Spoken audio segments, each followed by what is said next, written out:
First, uh, what is parasites? Uh, in Greek word, uh, my voice is clear or not? Clear. Yes, sir.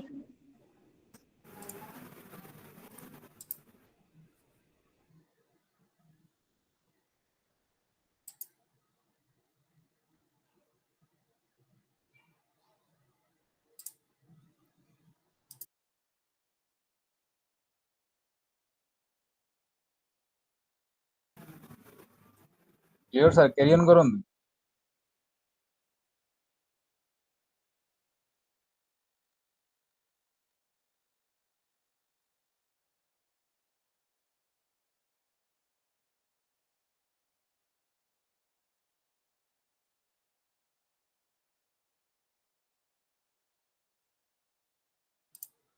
Yes, we can start now. First of all, what is parasites?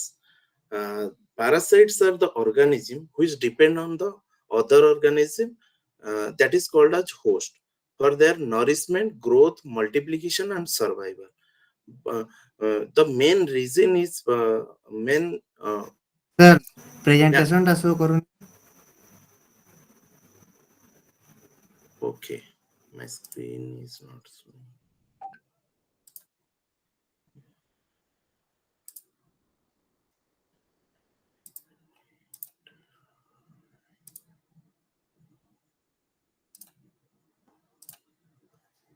Is it visible?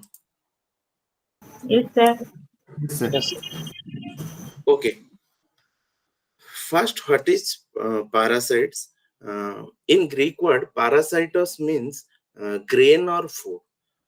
Then we go to what is parasitology and what is parasites. If we go to the parasites, parasites are the organism which depend on other organism called its hosts for their nourishment, growth, multiplication, and survival. The main reason for parasites is for survival, reproduction. uh, and the parasites can be classified into two different category. One is ectoparasites and another one is endoparasites. This ectoparasite and endoparasite is depends on its habitat. If we go to the ectoparasites, the ectoparasites that live on outer surface of the host, usually attached to the skin, feathers, hairs, teeth. For an example, uh, if we go for an example, ticks, mites, lice, fleas, these are called ectoparasites. And if you go to the endoparasite live inside the body of the host. If you go to the, for an example, Leishmania species, Entamoeba histolytica, Ascaris, Plasmodium species, these are called endoparasite. We will go to the different types of endoparasites. These endoparasites are intracellular endoparasite, intercellular endoparasites, incidental or accidental parasites, erratic or aberrant parasites. If we go to the intracellular parasites, these parasites are found inside the cells of the host. Uh, for an example, Plasmodium species. These resides inside the RBC of the human beings. These are called intracellular parasites. If you go to the intercellular parasites, they are found between the cells or in the cavities of the lumen of different organ of the host, like trypanosoma and Fasciella hepatica. These are called intercellular parasites. If you go to incidental or accidental parasites, they are found in a host in which they are usually do not live, like Ascaris lumbricoids in sheep. Uh, these are called incidental. If you go to the erratic or aberrant parasites, these parasites wander into an organ in which they are not usually found. This, for an example, Fasciola hepatica. We go to the example. These are called ectoparasites, the flea, ear mite, tick, vermin, herpes.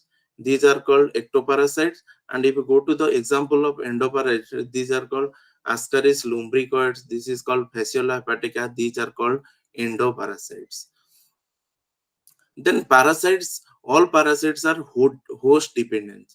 According to their dependence on the host, parasites are either obligate parasite or facultative. Obligate means what is the meaning of obligate?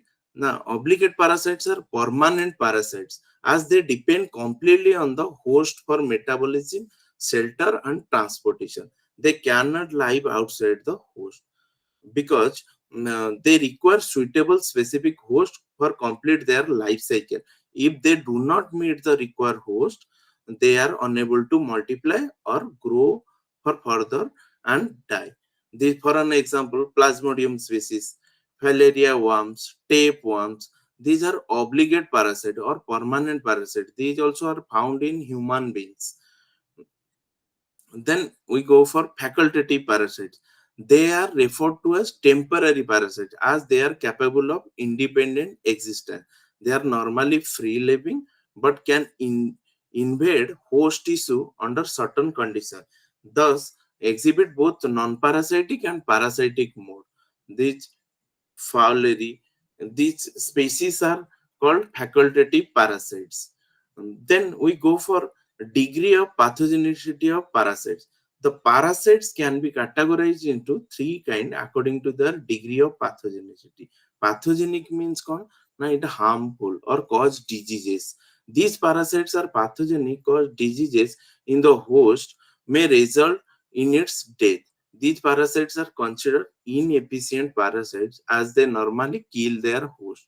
For an example, Trypanosoma gambians is an inefficient parasite which cause fatal sleeping sickness in humans. These are very dangerous because they are pathogenic in nature.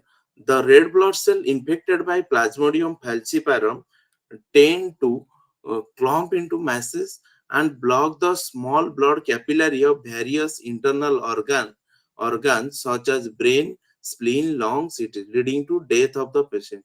As we know, Plasmodium falciparum causes brain malaria, which is a fatal in nature. Like a entamoeba histolytica also causes amoebic dysentery in human beings, which can be sometimes highly severe or fatal.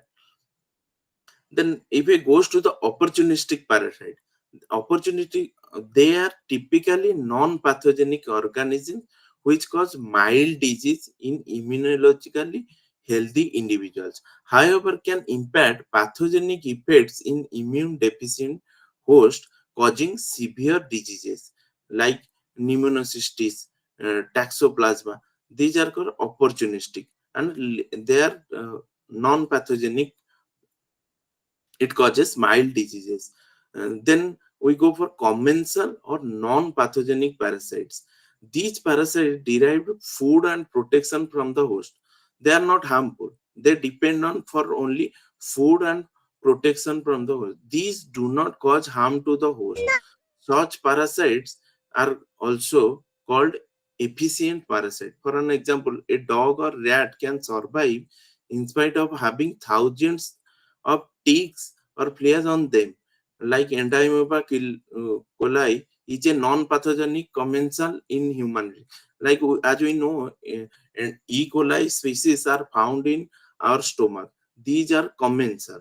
These are not harmful to human beings. Next, parasites are host specificity. The presence of any parasite on a host depends on various factors. These are important points. The intimacy of the association, the pathogenicity of parasites, the physiological dependence of the parasite on the host, then recognition of parasites as foreign by the host, the ability of parasite to recognize the host, easy means of dispersal of progeny, survival, and multiplication of parasites in the host. Because, as we know, host range of parasites is important in assessing its epidemiology and designing control strategy. Based on the host specificity, parasites are two types. One is host specific parasites and second one is non-host specific parasite. What, what is host specific parasite? Now the host range of these parasites is confined.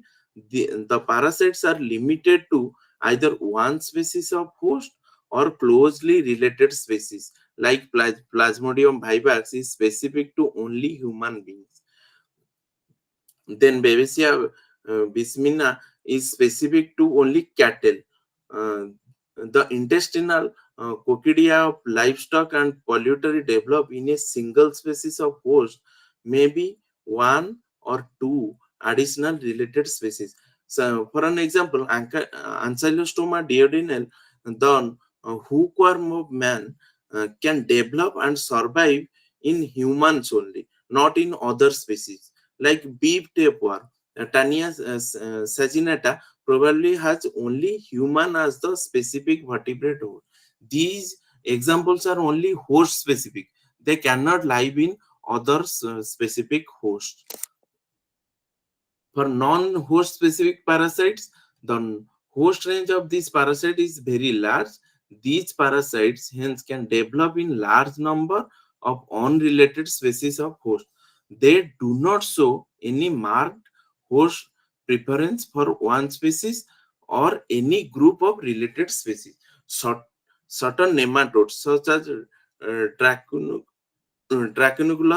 medinensis and Trachinella spiralis have several species of mammalian hosts, and many mosquito take blood from birds as well as mammals. Taxoplasma gonadi, Fasciola gigantica, etc. uh, also do not have specific host. These example of parasite, these are not host specific. Um, but host specific parasite, for an example, Plasmodium vivax, these are important point. Plasmodium vivax is very host specific parasites. Then we go for types of host. What is the different types of host that parasites live? The the organism harboring the parasites is called as the host. Means the parasite may live in that host. The host are different types based on requirement of parasites and host parasite relationship. A few criteria of classification host are discussed below, because host parasite relationship is required. Because if a parasite goes to one in a host, they have their different immune power. They can uh, harm to the parasites. So the host and parasite relationship is important for parasite live in a host. Then different stages of parasites development. The host can be categorized into four kinds. One is definitive host. What is the meaning of definitive host? These are called primary or final host. They harbor a parasite usually in an adult stage, which undergoes sexual reproduction in the host. This is the important point. In the definite host, parasite undergoes sexual reproduction. Man is the definitive host for Tania solium and Fasciola hepatica. This is the important point for definitive host. In definitive host, the parasite undergoes sexual reproduction. And second one is intermediate host. What is the meaning of intermediate host? These hosts usually harbor larval stage. In definitive host, they can do sexual reproduction, and in intermediate host, they harbor larval stages of the parasites, which develop multiply asexual reproduction. For an example, pig is an intermediate host for Tania solium. But in definitive host, human is the host for Tania solium. Here in intermediate host, the pig is the intermediate host for Tania solium, and snail is the intermediate host for Fasciola hepatica. These hosts are also called secondary host. These are primary host and these are called secondary host. Then third one is supplementary host. Some parasite complete larval development in two different intermediate hosts. They are referred to as first and second intermediate host. The second intermediate host is also called additional or supplementary host. For an example, carp is a supplementary host for Felinus, and while snail is the fast intermediate host. Snail is fast intermediate host, and carpis is the second intermediate host. When these two different hosts are present, these are called supplementary host. Then parentenic host means what? Now they are also called as transport host. In this host, parasite do not undergo development into next stage. Instead, parentenic host play a major role in spreading parasite species, especially especially nematodes. Thus, these hosts serve as a temporary refuge and a vehicle of parasite to help them reach the definitive host. These are called parentenic host. Next one is reservoir host. What is the meaning of reservoir host? The reservoir host harbor the invasion stages of parasites for the transmission to another one. For transmission from one host to another host. It is usually not affected by the infection as the parasite doesn't undergo any further development in it.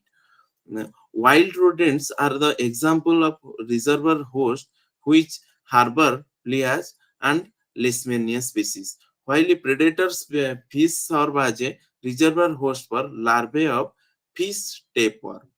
Then, what is the condition for parasites development?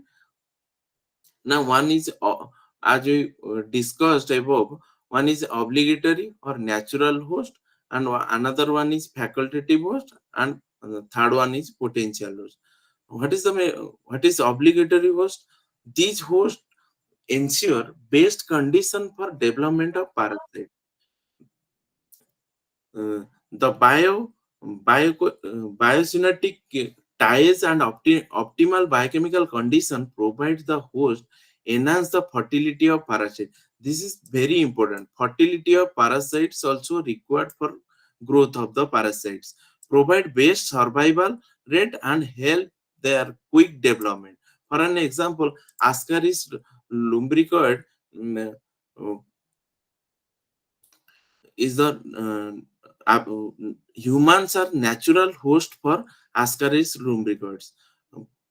Next one is facultative host. These hosts, though show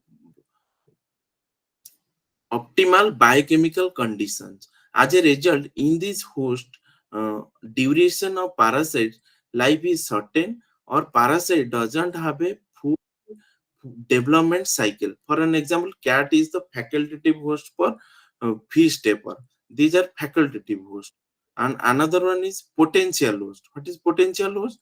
These hosts do not have biogenetic ties with the parasite, but they ensure optimal biochemical condition for parasite development.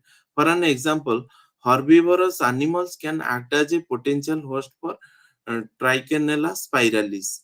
These are called potential host. Then third, transmission agents of parasite. How parasite transmit? For transmission of parasite, one vector or vehicle is required. The vector act a host of parasites and carry them either within the body or outside their body in order to transmit parasites to another host. Accordingly, vectors are of two kinds. One is biological or true vectors, and another one is mechanical vectors or carriers. What is biological or true vector? In these vectors, the parasites undergo development or multiplication. It is specific for a particular parasites and generally harbors the parasites internally where some part of their life cycle is completed. In a biological vectors, some part of the life cycle of parasite is completed. That is important point. For an example, Glossina palpalis is a biological vector of Trypanosoma gambians, in which parasite develops as well as multiplies. The filaria worm, Useria branchopti, is transmitted to human by Culex species. This is a mosquito where it develops but doesn't multiply. Other examples of these vectors are uh, Leishmania donomani, uh, uh, like Anopheles for Plasmodium species. These mosquito species are vectors for Plasmodium species. Then second one is mechanical vector. What is the meaning of mechanical vectors? They assist in the transfer of parasite forms between different hosts, but they are not essential in life cycle of the parasites. They are not essential in life cycle of the parasite, but in biological host they are essential in life cycle to be completed in biological vectors, but in mechanical or carrier vector that is not mandatory. As parasite doesn't develop further or multiply in them, it just picks the parasite from one host and drops on the other. These are non-specific to the parasites and they generally carry the parasite outside their body, which clings to their hairs or spines or other parts of the body surface. The example include housefly, cockroaches, ants. These are called mm, carriers, carriers for parasites, and these are called biological or true vectors. Then next one is important for host parasite relationship, how they are related. The parasitism affect both parasites and host when two organisms live in integral association. This is mandatory. Integral association, each respond to the presence and activities of the other. Um, The parasitic association is so complex that the parasite has to undergo various changes to adapt the parasitic life. Similarly, the host may or may not be adversely affected by the parasites depending upon the intimacy and the pathogenicity of the parasite. The host parasite relationship is heterogenetic and also called symbiotic relationship. In this case, an organism spends a part of its life or complete life in close association with another organism of a different species. This is called symbiosis or symbiotic relationship. Now, both cohabitating organism, host and parasites, are referred to as symbionts, and they live in close proximity. Symbionts means they live in close proximity to each other. The host parasite interaction show a dynamic equilibrium. And these host parasite relationship are four main types. First is mutualism. This is mutual understanding. It is symbiotic relationship in which both symbionts are metabolically depend upon each other. They do not suffer any harm from the association, rather they benefited from this association. For an example, species of flagellated protozoa live in live in the gut of the termites. These association uh, provide termite for shelter and nutrient to this species, Trichonympha species, which release cellulose. These cellulose digestive enzymes used by termites for food digestion. Another example of mutualism is humans and bacterium E. coli. These this is very important species, E. coli species, which resides in the intestines of humans, which forms the normal flora of human large intestine. E. coli produce chemical called bacteriocin that wards off the other harmful bacteria, and it also produce vitamin K and B, which also, which is required for our human beings. And the in the uh, large intestine, It also provides shelter and nutrients for growth and multiplication of E. coli. Then mutualism also two types. One is obligate, another one is facultative. What is obligate? Now both symbionts entirely depend on each other for survival. Obligate mutualism means both symbionts means they are totally depend on each other. For an example, lichen is a obligate mutualism because lichen consists of both fungi and green algae, and algae provides carbohydrate formed during photosynthesis to the fungus. Meanwhile, fungus provide minerals, salts, water, and protection to the algae. This is called obligate mutualism. In facultative mutualism, the symbiotic relationship, both the symbionts are benefited, but they are not entirely depend on mutualistic association, as they can survive without it. Like an example, aphids and ants share a facultative mutualistic relationship. But some ant species farm aphids to eat their honeydew, and the aphids get shelter and protection from the predators. But both ants and aphids are not completely depend on mutualistic association, and they can survive without it. Without survival of these two species is called facultative mutualism. But in symbiotic, they are totally depend on each other. The next one is commensalism.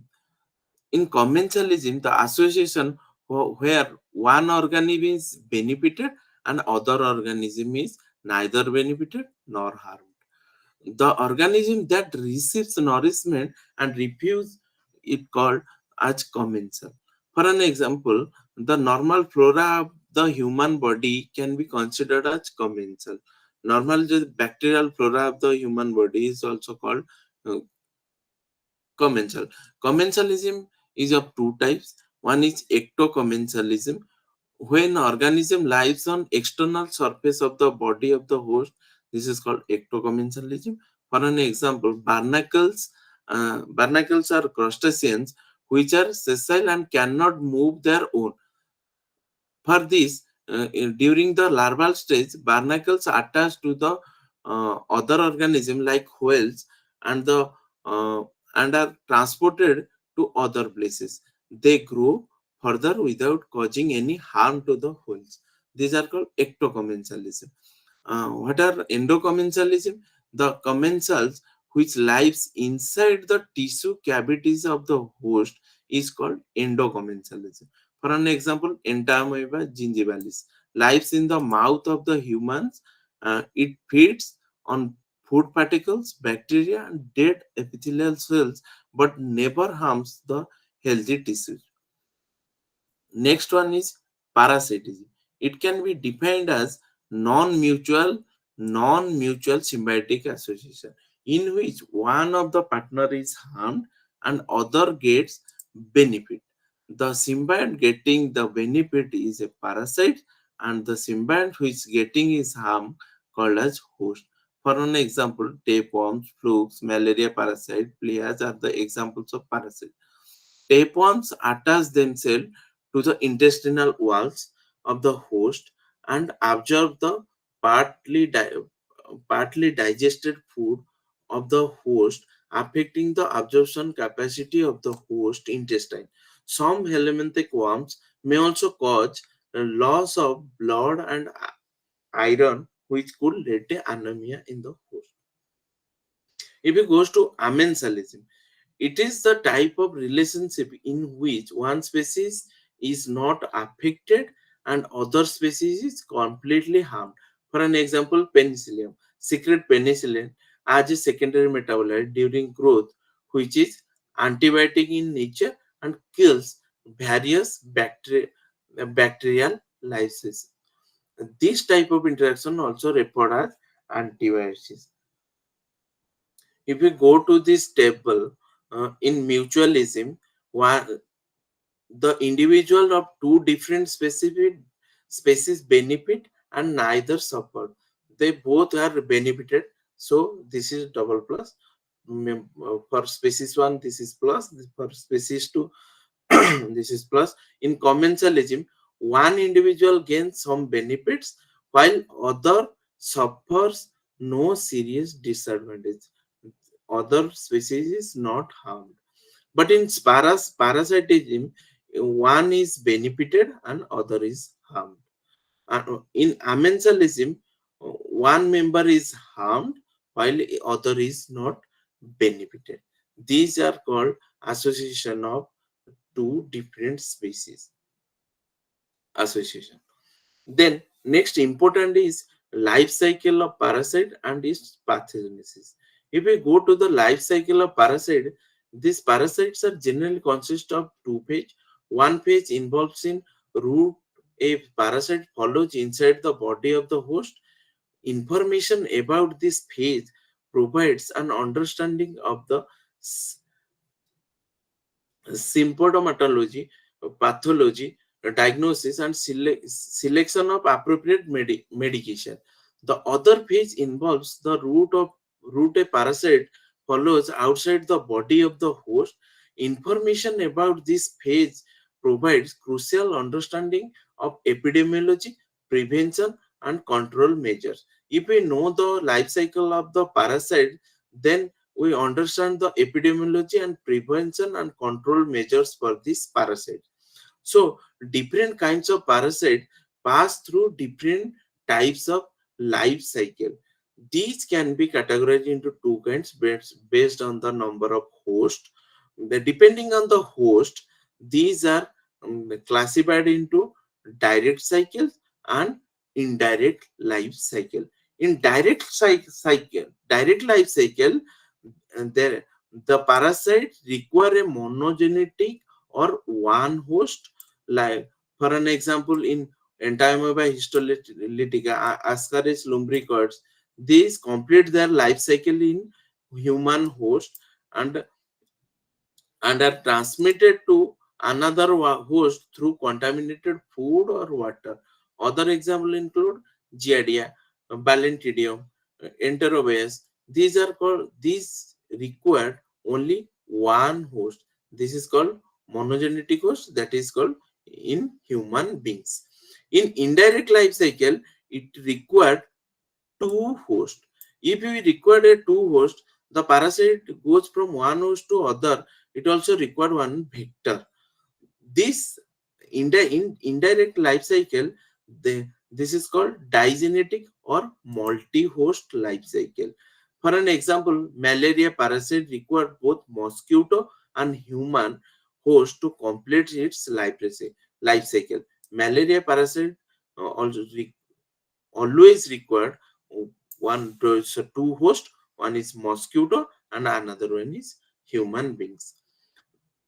These are some examples of protist and helminthes. Uh, you have to uh, first protist. One is Entamoeba histolytica, Giardia lambia. These are the examples of the parasites. For in helminthes, like Ascaris lumbricoids, mm, Ancylostoma duodenale. These are parasites which cause damage to humans in various ways. How parasites cause damage to human beings. One is mechanical trauma. How this parasite cause mechanical trauma? The parasite eggs being large in size and can be deposited on endothelial lining in the bladder, lungs, liver, and cause mechanical irritation. If the size is larger, it cannot be cleared by the uh, host immune system, and it cause severe mechanical irritation. And the larva also, migration of several helminthic larvae like Ancylostoma ascaris in the lungs produce traumatic damage to the pulmonary capillaries, leading to pneumonitis. These also, due to their large size, they damage our lungs, um, liver, uh, bladder. They can cause mechanical trauma in these organs. In adult worms, These adult worms, ankylostoma and strongyloids, ascaris and tenia, adhere to the intestinal wall with the help of hooks. They have hooks, jaws, and suckers and cause mechanical trauma to this intestinal wall and damage these intestinal walls. Then these are the some examples of parasites. They have a definitive host and they are intermediate host. For an example, in Leishmania species, the definitive host is man and the intermediate host is sandfly. These are the examples of the host and definitive host and intermediate host. Then the how they damage and they space occupying lesion because they are certain parasite produce characteristic of cystic lesion that may compress and surrounding tissue or organ because of their size is large. Their deposition causes compress of the surrounding tissues or organs, and it also causes cyst.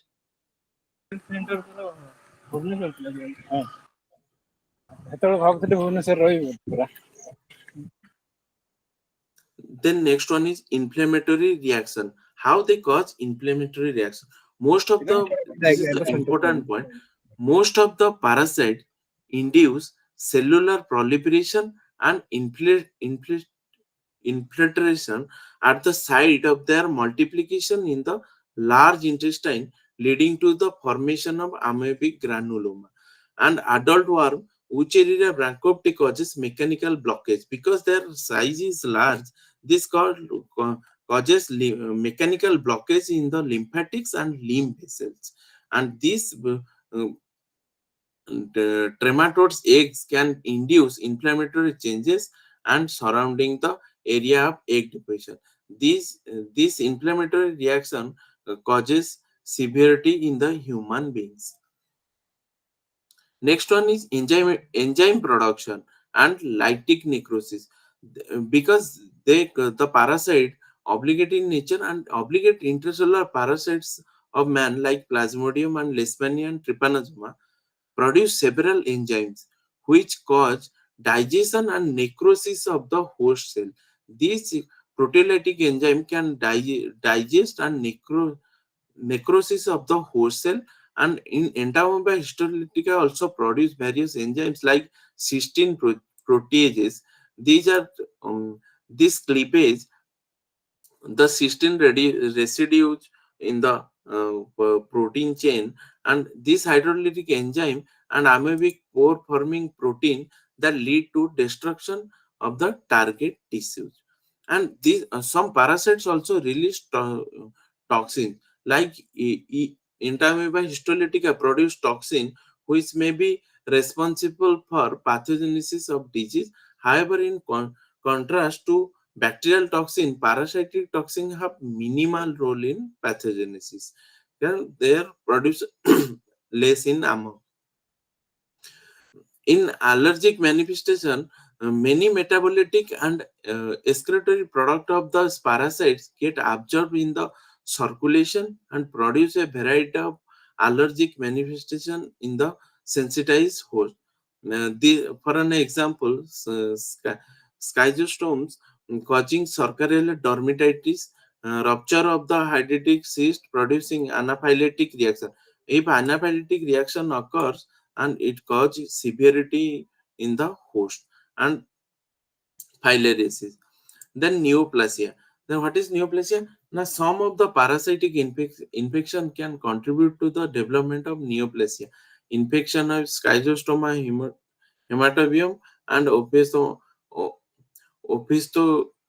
orchis cause cholangiocarcinoma. These also causes cancer, neoplasia. Then secondary bacterial infection. In such infection are observed in some helminthic parasites like schistosomiasis. These are secondary bacterial infection parasites. Next one is pathogenesis. What is pathogenesis? It involves the sequence of events accompanying acute and persistent parasitic infection. It includes entry of parasite in the body, its multiplication, spread, and tissue damage caused an immune response. This parasitic infection can cause lytic or necrosis. We have also gone through several examples like entamoeba histolytica produce enzyme, then hookworm in the large intestine, Plasmodium falciparum species, how they blockage of brain can causes brain malaria, and in filarial worm infection, clinical illness is caused by inflammatory changes in consequent fibrosis. Some parasitic infection may also lead to malignancy and also causes urinary bladder cancers.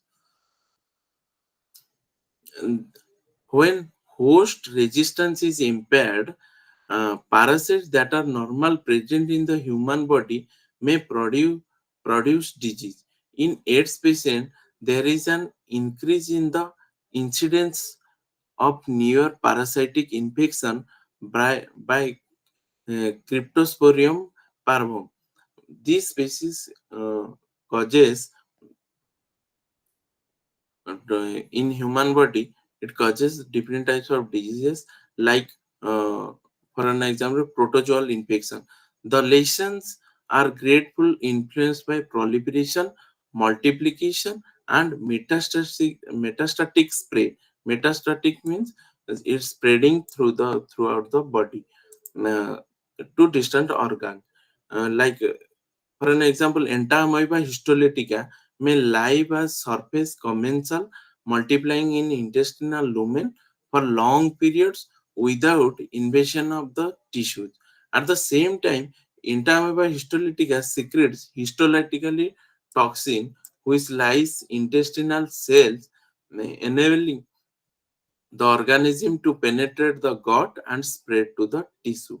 In Plasmodium and other intracellular infection, the parasite while multiplying with the cells, that is RBC in Plasmodium infection, and destroys these RBC.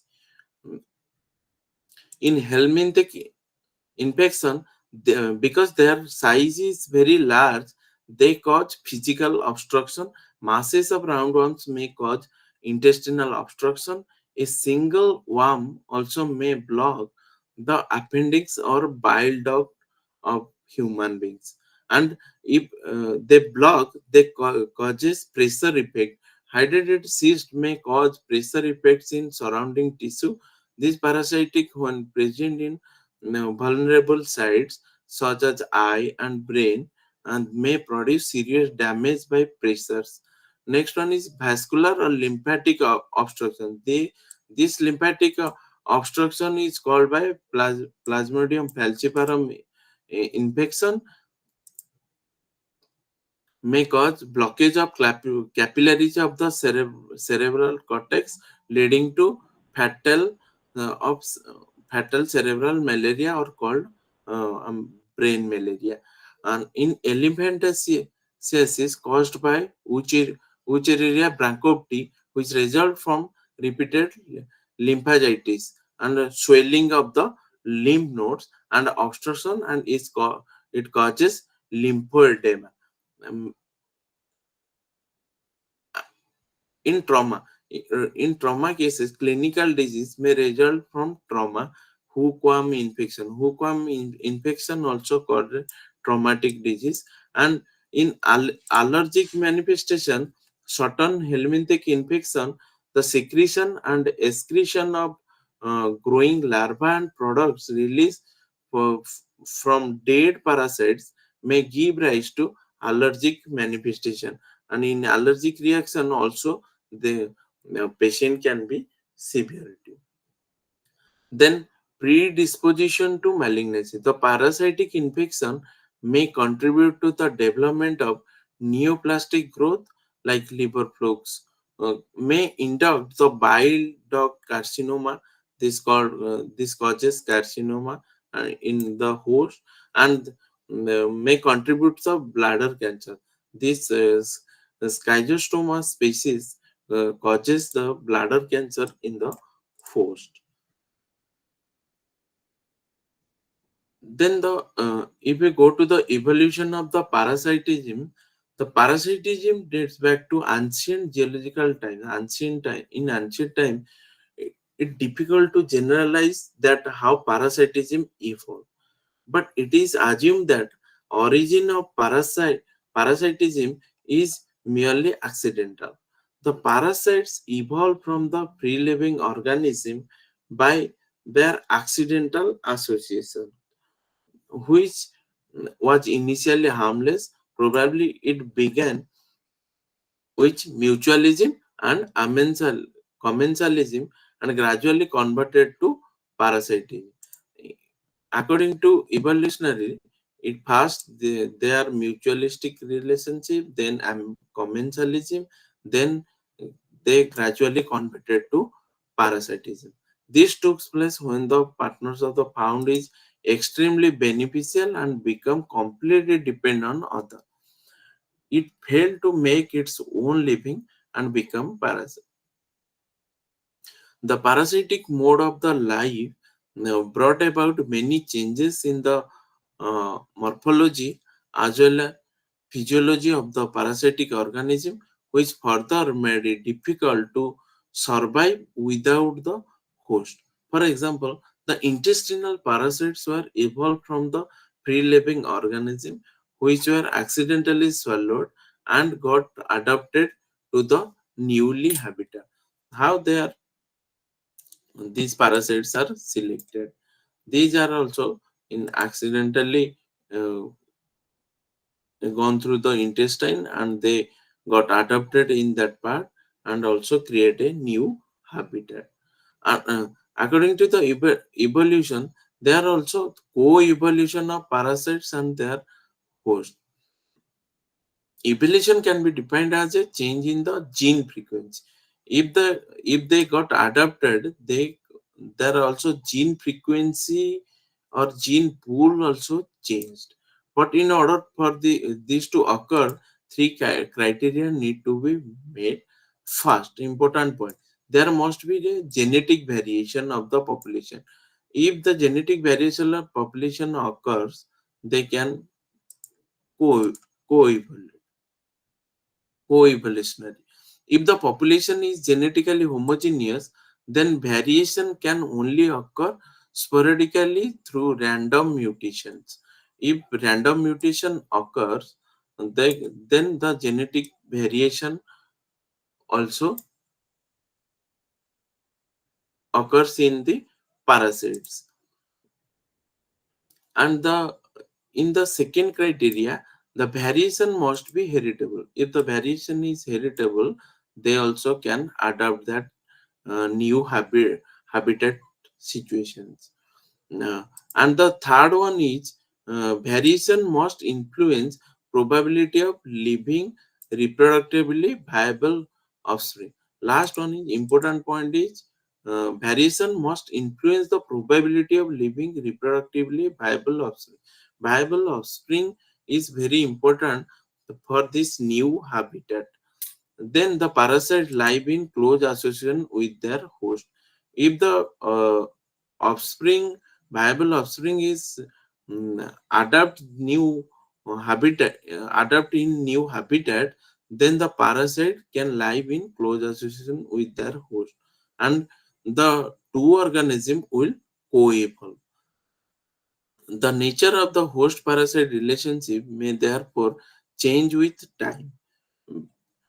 For an example, now, provided the above three criteria are met, the host can be expected to evolve resistance or susceptibility factors depending upon the pressure exerted by parasites. Then the evolutionary relationship between the host and parasites. The important point of the host and parasite evolutionary significance is that the longer parasites and its host have been living in association, the less pathology is caused. This is based on the reasoning that the parasite kill its host, then it will effectively commit suicide. If parasite kill its host, then it commits suicide because it will have a destroyed its food supply. If the parasite is adapted in a particular situation and then it kills the host species, then it will uh, cause its suicide. Consequently, over time, it is to be expected that the parasite will become less harmful to its host. That is, it becomes less virulent.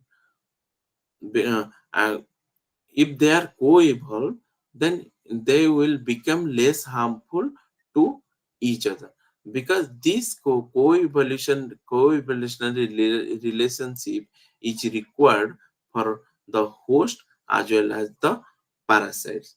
Then next one is parasitism as a lifestyle. What is the advantages and limitation? In many organisms have adopted a parasitic lifestyle to some extent for their efficient survival. If one takes the view at that the main purpose of any organism existence is to ensure that as many as of its genes as possible are transferred to the next generation. If as many as genes are not transferred to the next generation, then the reproductive output cannot be adapted to that situation. So this is mandatory. As many of genes are possible are transferred into the next generation. Then all organisms should maximize their reproductive output.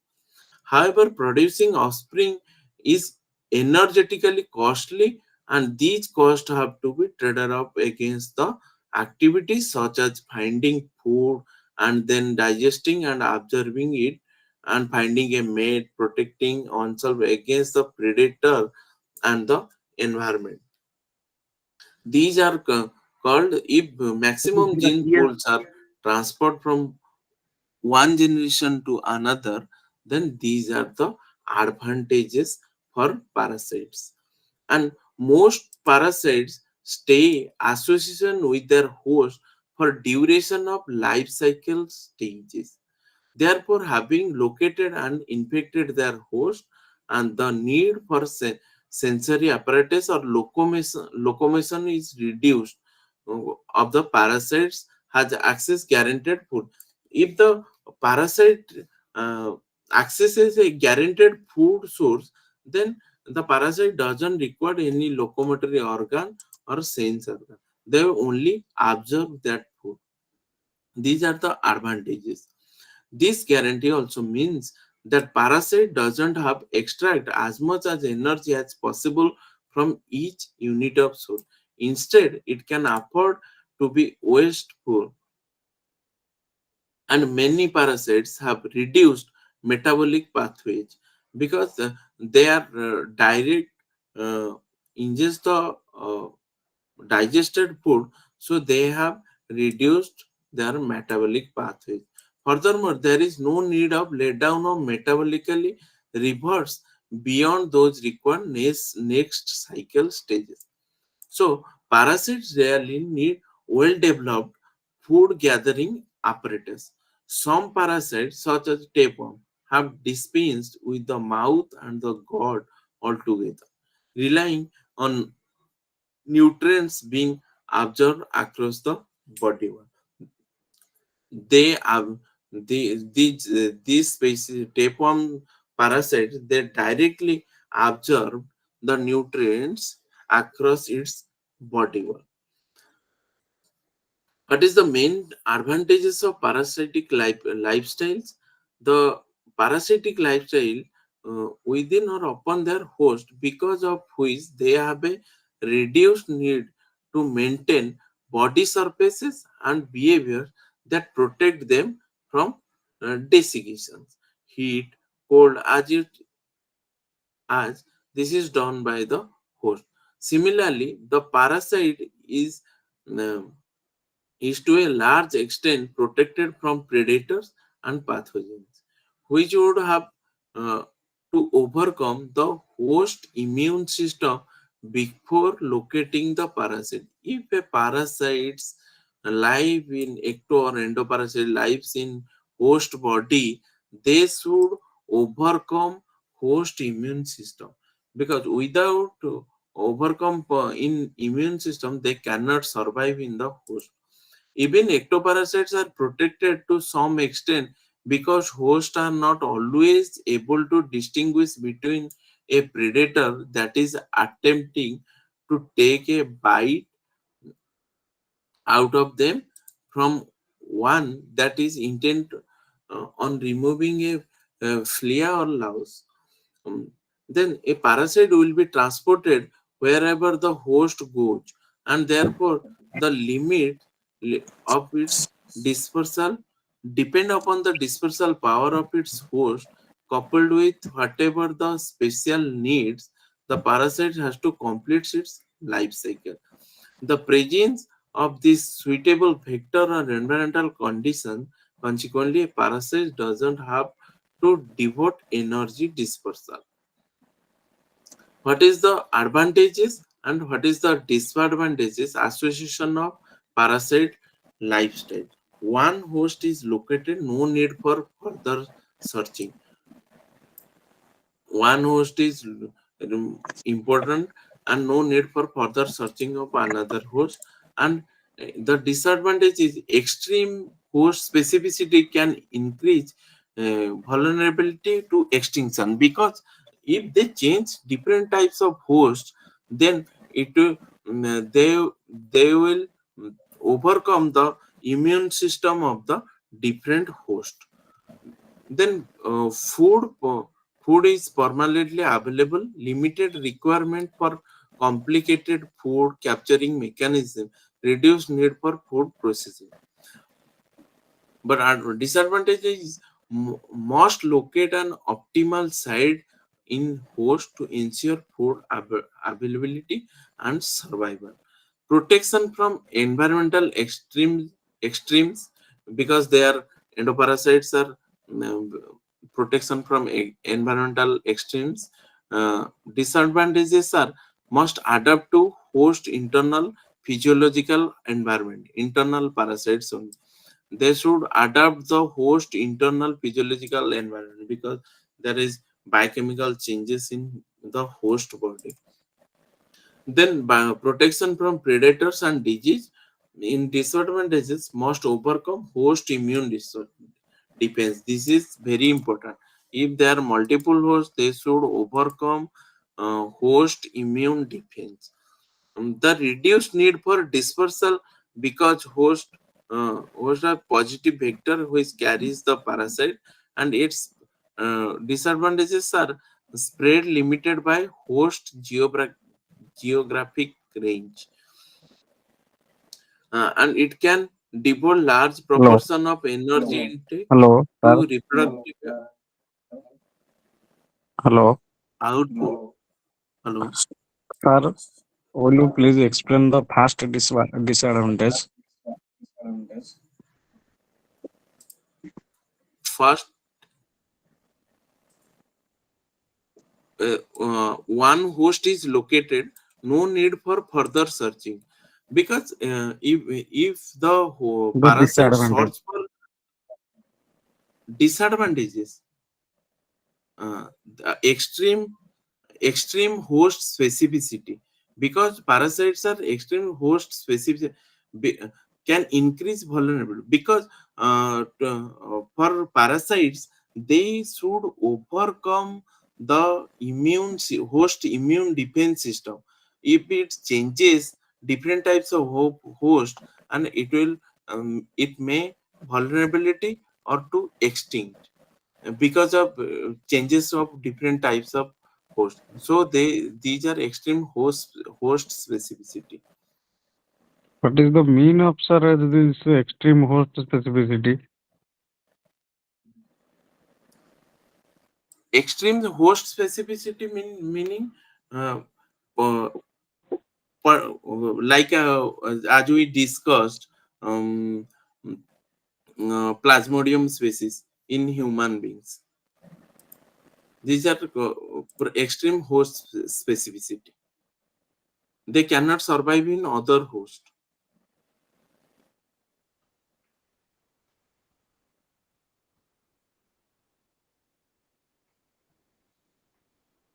Okay.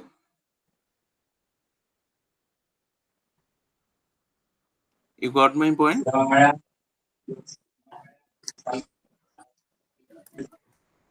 Sir, go ahead. Hello.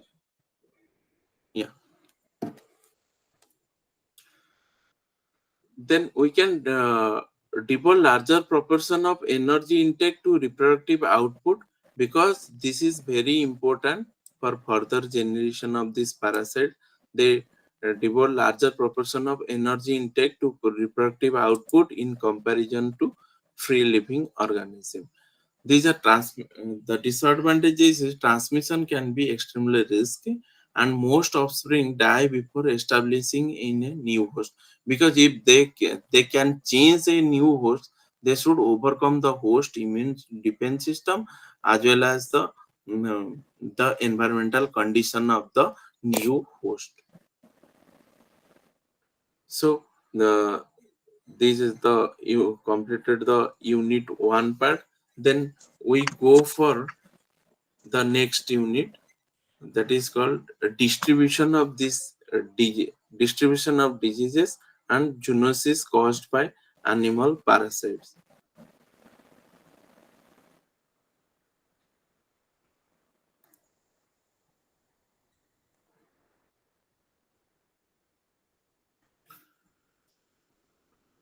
As we discuss about some parasites like helminthes, arthropods, and protists, they these parasites by nature enjoy the possibility of exploring all the possible habitats coinciding with the host availability directly as well as indirectly, ensuring the transmittance to the pro- prospective host.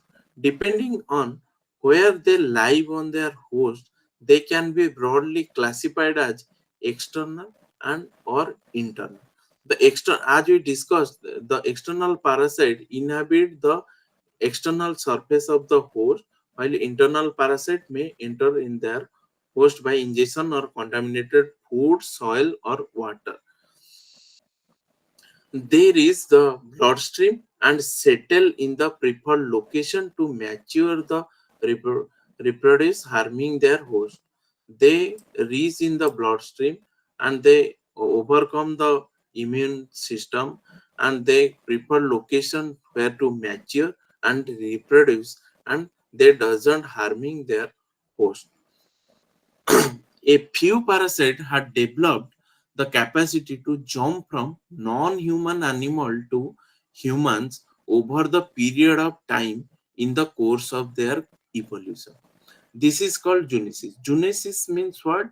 Now, zoonosis means that the transfer of parasites from non-human animal to humans over a period of time.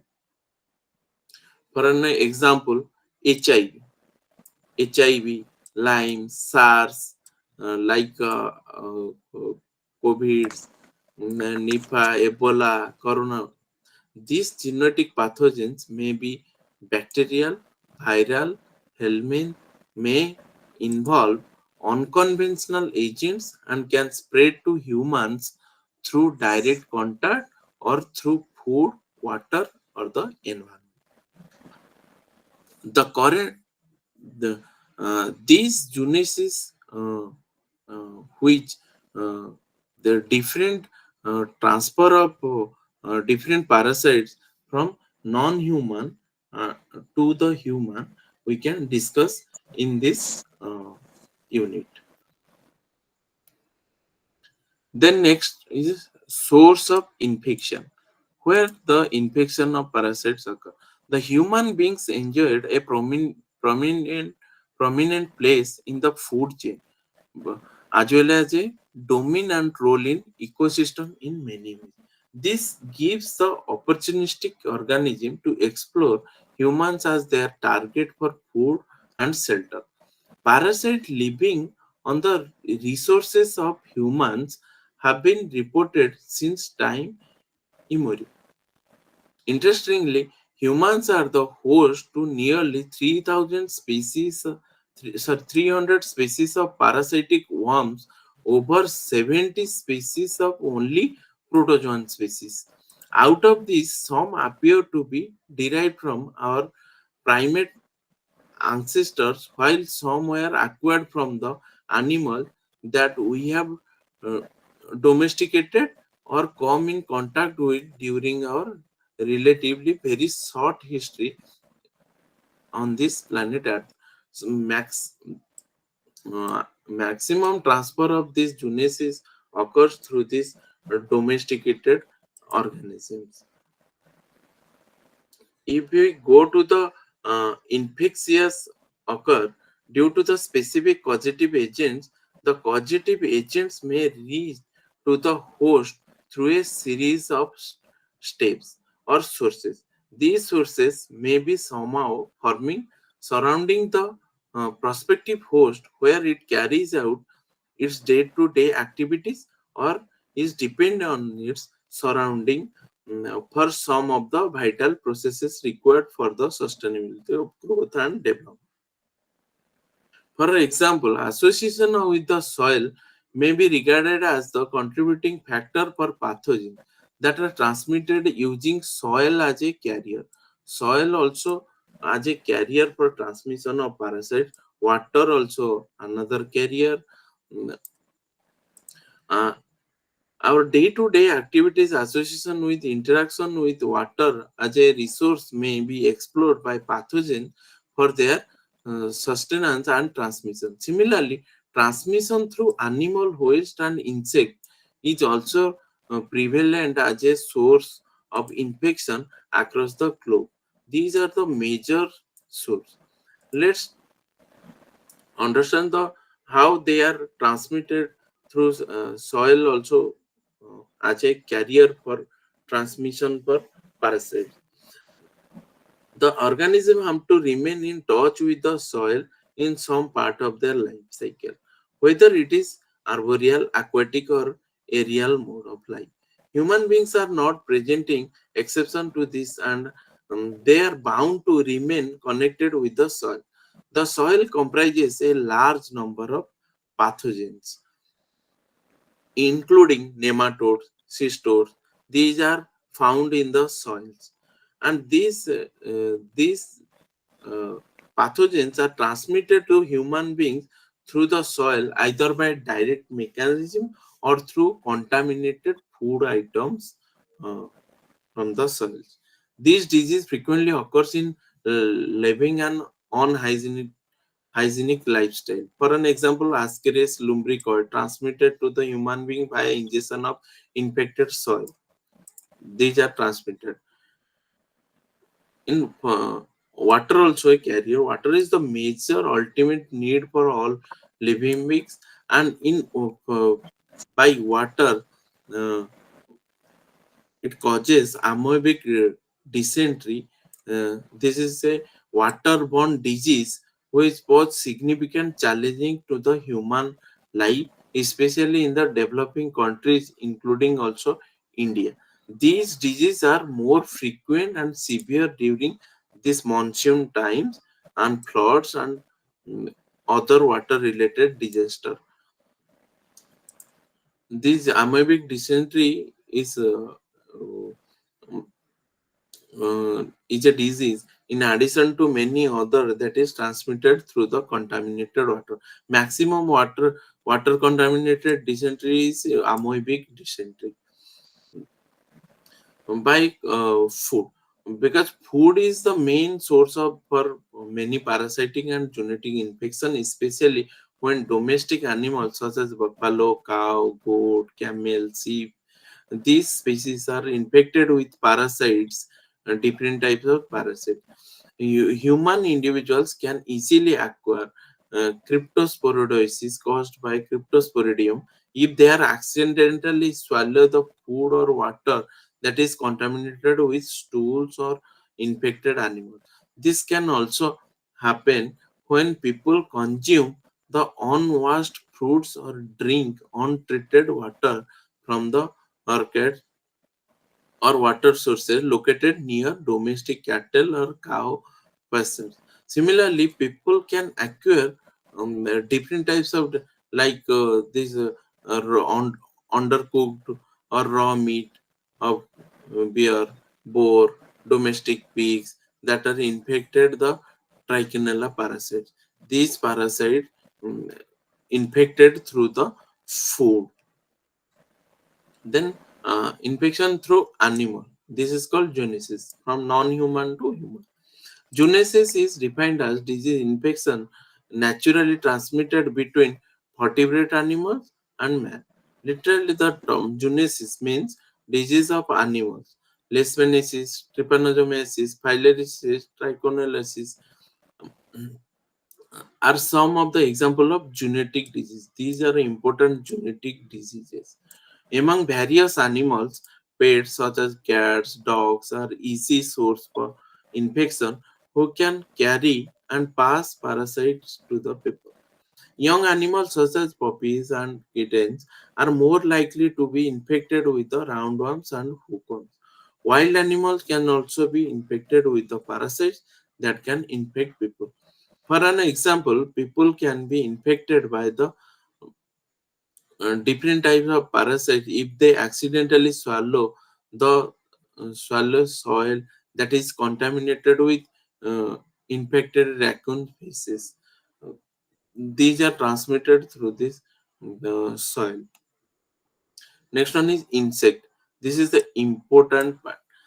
Insects are the most abundant organism on earth. One of the most important roles play they insects is pollination of plants, which significance for the sustenance of life. On the other side, there is a vast diversity of insects that are either parasitic or act as a vector of a variety of pathogens. The insect vectors may carry bacteria, virus, protozoa, and helminths worms and transmit prospective host. During the process, pathogens may undergo developmental changes within the vector body. These transformations are essential to attain a prospective stage of pathogen suitable to survive or grow in the targeted host. If we go if we go to the different mode of infection, an infectious agents may be transmitted from its natural reservoir to a successful host in different ways. The the mode of infection may be direct or indirect in nature. If we go to the modes of infection, the direct infection is by direct contact, droplet spread, contact with water or soil. Indirect is uh, airborne, vehicle borne, vector borne, mechanical or biological, as we discussed above. Uh, then we go for the direct transmission. In direct transmission, the direct contact, it may occur through skin to skin contact by kissing or infectious mononucleosis kissing disease or sexual because um, mouth hygiene also important for transfer of parasites or during the sexual intercourse. For example, few diseases such as chickenpox, conjunctivitis, ringworm spread via skin contact of one infected person with the skin of the other person. In few diseases such as hepatitis and HIV spread through semen and vaginal fluids, saliva, when the body fluids or blood of an infected person come in contact with the mucous membrane or bloodstream. This is important. Mucous membrane or bloodstream of uninfected person. These droplets of these infected people, if we contact with the mucous membrane and blood stream of an uninfected person, then it will transfer. Then droplet spread. In the infected host can transmit the pathogen through direct projection of a large short range of aerosols produced by sneezing, coughing, even talking. The expelled droplets are directly deposited on skin, conjunctiva, or oropharyngeal mucosa, leading to infection. Tuberculosis, pertussis, and meningococcal infection are transmitted from an infectious patient to a susceptible host by droplet spread method. The contact with water also soil, as we discussed above. Uh, for an example, we contact in filaria uh, form larvae of Ancylostoma duodenale and strongyloids, which are abound to damp soil, may penetrate the skin when contact with the faces polluted soil. These are transmitted to the soil through the skin, and in cercarial forms may penetrate the skin of the person by contact with the water. This is through soil and Ancylostoma duodenale, and this is through the uh, water contamination. Then direct inoculum. The pathogen may be inoculated directly into the skin or mucosa through animal bites, like rabies, uh, bite of dogs, or contaminated syringes, like hepatitis B. These are direct inoculums. Now, through placenta, a mother can transmit infection through unborn child via the placenta. For an example, gonorrhea, syphilis, uh, these can transport through the placenta. In indirect transmission, one is airborne transmission. Infectious agents are carried by airborne dust or droplet nuclei suspended in air. Droplet nuclei are dried residues of less than 5 micron in size. In contrast to the droplets that fall to the ground within a few feet, droplets nuclei may remain suspended in the air for long period of time and may be blown over great distance. For example, children have contracted measles at a physician's office uh, after a visit of the child with measles because of the measles virus is suspended in air. This is a transmission through air. What is vehicle-borne transmission? It includes indirect transmission of infectious agent through food, water, biological products like blood, semen, and fomites. Uh, this vehicle may provide an environment where the pathogen grows, multiplies, and produces their toxin. For an example, improperly canned food provide an environment that support production of botulinum toxin, which is produced by Clostridium botulinum.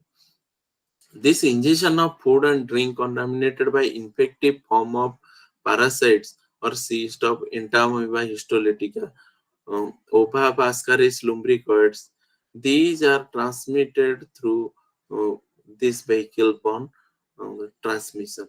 Then vector-borne. As we know, the organism such as mosquito, fleas, or ticks may carry an infectious agent through purely mechanical means or may support growth and development of the agent. For an example, housefly carrying Shigella bacteria. This is very important point. Housefly carrying Shigella bacteria and other pathogen, their appendices are mechanical vectors. On the contrary, flea carry Yersinia pestis, uh, the causative agent for plague, and mosquito, which transmitted Plasmodium, the causative agent for malaria, like as we described above, Anopheles mosquito are biological. These are biological vectors, and the transmission. Uh, how that they transmit, the ineffective stage of parasite may be transmitted to a person in the following way: by ingestion. The common mode of transmission is oral, through the contaminated food, water, or soil fingers of homate. This method of transmission is known as fecal oral route. The stage of parasite transmitted from one host to another are called infective forms. The various source these infective agents allowing their mode of entry in host and the disease caused by some in this table. These are source and modes of infection of various parasites to human and other animals. These are some example like housefly, cyst in alimentary canal, and portal of entry GI tract, infective parasites entamoeba histolytica, pathogenesis, disease caused amoebiasis. These are some examples of different modes of infection of various parasites to human and other animals. These are some examples in molluscan species. These are example of arthropods. These examples are molluscan. These are species, and these are mammals. These are transmitter. These are through soils like entamoeba histolytica entry, GI tract, and causative agent entamoeba histolytica, disease caused amoebiasis like fertilized ova, ascaris entry point, GI tract, Ascaris lumbricoids, disease caused is ascariasis. These are some examples. And in water, some water transmission parasitic disease. Then how they host and parasite relate. यार किछि बुझा पड़ुनी।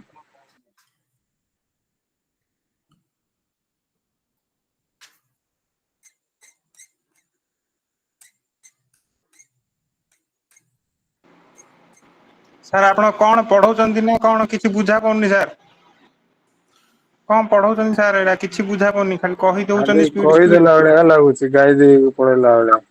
ଆପଣ ମାନେ ଆଗରୁ note ପାଇନାହାନ୍ତି କି? ବହି ଆହୁରି ଆସିନି ସାର୍ ଟୋଟାଲ ବହି ଆସିନି ଏ ବହି ଆପଣଙ୍କ ପାଖକୁ? ବହି ଆସିନି ଅନଲାଇନ ମେଟେରିଆଲ ଅଛି ଆପଣଙ୍କ ପାଖକୁ ଏଇ ଯେ ଆର କିଛି ନୋଟ ଯାଇନି କି? ଆପଣ ମାନେ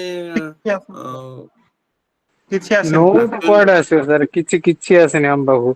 ଆମକୁ ଖାଲି ଆସାଇନମେଣ୍ଟ ର କୋଶ୍ଚିନ୍ ଦିଆ ହେଇଛି ସେତିକି ଆଗା ଆଉ କିଛି ବହି ଆସିନି ନୋଟ ଆସିନି ଆଉ କ୍ଲାସ ର ଆକ୍ଚୁଆଲି ଚାରିଟା କ୍ଲାସ ରେ ଯେତିକି ଦିଆ ହେଇଛି ଚାରିଟା କ୍ଲାସ ରେ ଇଏ ସରିଲା ଭଳିଆ ପାଠ ନାହିଁ। ଯେତିକି ଆମକୁ ଏଠି ତାହେଲେ ଦିଆ କାହିଁକି ହେଇଛି ଷ୍ଟାର୍ଟ କରୁଛନ୍ତି କେଜାଣି? ସରିବ ତ ସାର୍ ନାହିଁ ନହେଲେ ଅଳ୍ପ ପଢାନ୍ତୁନି ସାର୍ ପଢେଇଲେ ଭଲିକି ପଢେଇଲେ ଆମେ ଟିକେ ମନେ ରଖିଥାନ୍ତୁ। ଆଉ ନହେଲେ ଚାରିଟା ପଢାନ୍ତୁନି କ୍ଲାସରେ କଣ ସାର୍ ଏମିତି କହିଦେଇକି ପଢେଇବା କଥା ପଳେଇବେ। 2 ଘଣ୍ଟା ୱେଷ୍ଟ ହବ ସାର୍ ନହେଲେ ଆମର ନହେଲେ ପଢାନ୍ତୁନି ସାର୍ ଏମିତି ପଢେଇଲେ ନହେଲେ ନ ପଢିବାଟା ବେଟର ହବ କିଛି ସାର୍ ବୁଝି ହଉନି ଆପଣ ସ୍କିପ୍ କରିଦେଇ ଯାଉଛନ୍ତି। ନା ସ୍କିପ ତ ମୁଁ କିଛି କରୁନି। ମୁଁ ତ ମାନେ ଖାଲି ରିଡିଙ୍ଗ କରିଦେଇ ଯାଉଛନ୍ତି ଖାଲି ରିଡିଙ୍ଗ କରୁଛନ୍ତି କିଛି ବୁଝି ହଉନି ସାର୍ ଠିକ ରେ। ମୁଁ କଥା ହଉଛି ଟିକେ ଖାଲି ୱେଟ ସାର୍ କରନ୍ତୁ 2 ଆକ୍ଚୁଆଲି ମିନିଟ ଟିକେ ମୁଁ ଓଡିଆରେ ସାରଙ୍କ ସାଙ୍ଗେ କଥା ଏକ୍ସପ୍ଲେନ ହଉଛି। କରିଦିଅନ୍ତୁ ଆମେ ବହି ପଢିଦେଲେ ଜାଣିଦବୁ ଆପଣ ଖାଲି ରିଡିଂ ଆଚ୍ଛା ମାରି ଠିକ ଅଛି ମୁଁ ଦଉଛନ୍ତି ଟିକେ ଖାଲି 1 ମିନିଟ ହଁ ଆପଣ ଲାଇନରେ ରୁହନ୍ତୁ ମୁଁ ସାରଙ୍କ ସାଙ୍ଗେ କଥା ହେଇକି ମୁଁ କହୁଛି ଆପଣଙ୍କୁ। ଟିକେ ଥାଆନ୍ତୁ ଲାଇନରେ ଥାଆନ୍ତୁ ଟିକେ।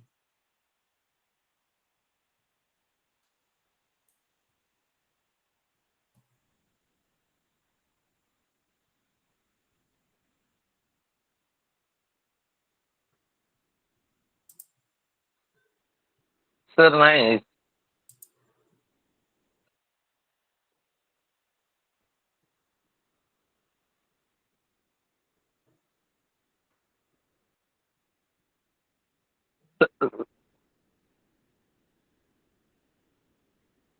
Sir, sir, ଶୁଣନ୍ତୁ sir ଟିକେ sir କୁହନ୍ତୁ ସାର୍। sir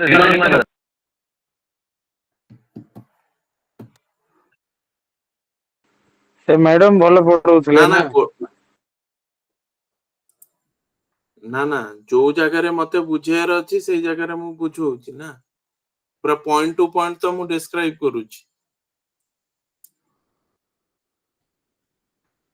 ମୁଁ ଏଠି ପଏଣ୍ଟ ଟୁ ପଏଣ୍ଟ ଡେସ୍କ୍ରାଇବ କରୁଛି ନା।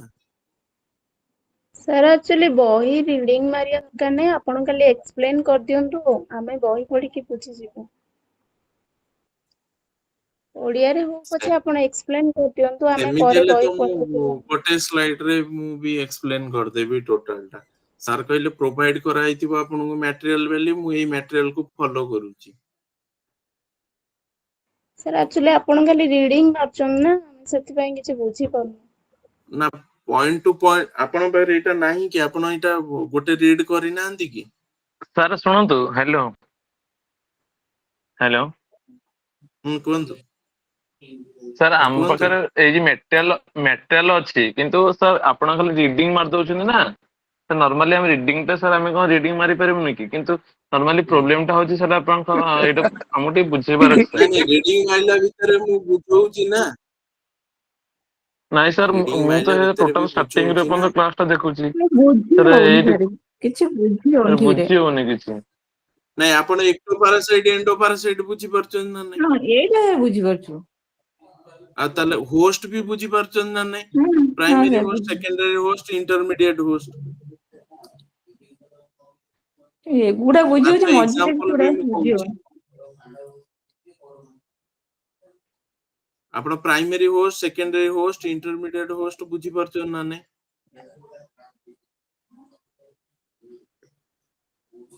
ସେଇଟା ବୁଝିପାରୁଛନ୍ତି ନା ନାଇଁ? ସାର୍ ବୁଝିପାରୁନି ସେଇଟା। ପ୍ରାଇମେରୀ, ସେକେଣ୍ଡାରୀ, ଇଣ୍ଟରମିଡିଏଟ ବୁଝି ପାରୁନାହାନ୍ତି? ଆଜ୍ଞା ସାର୍।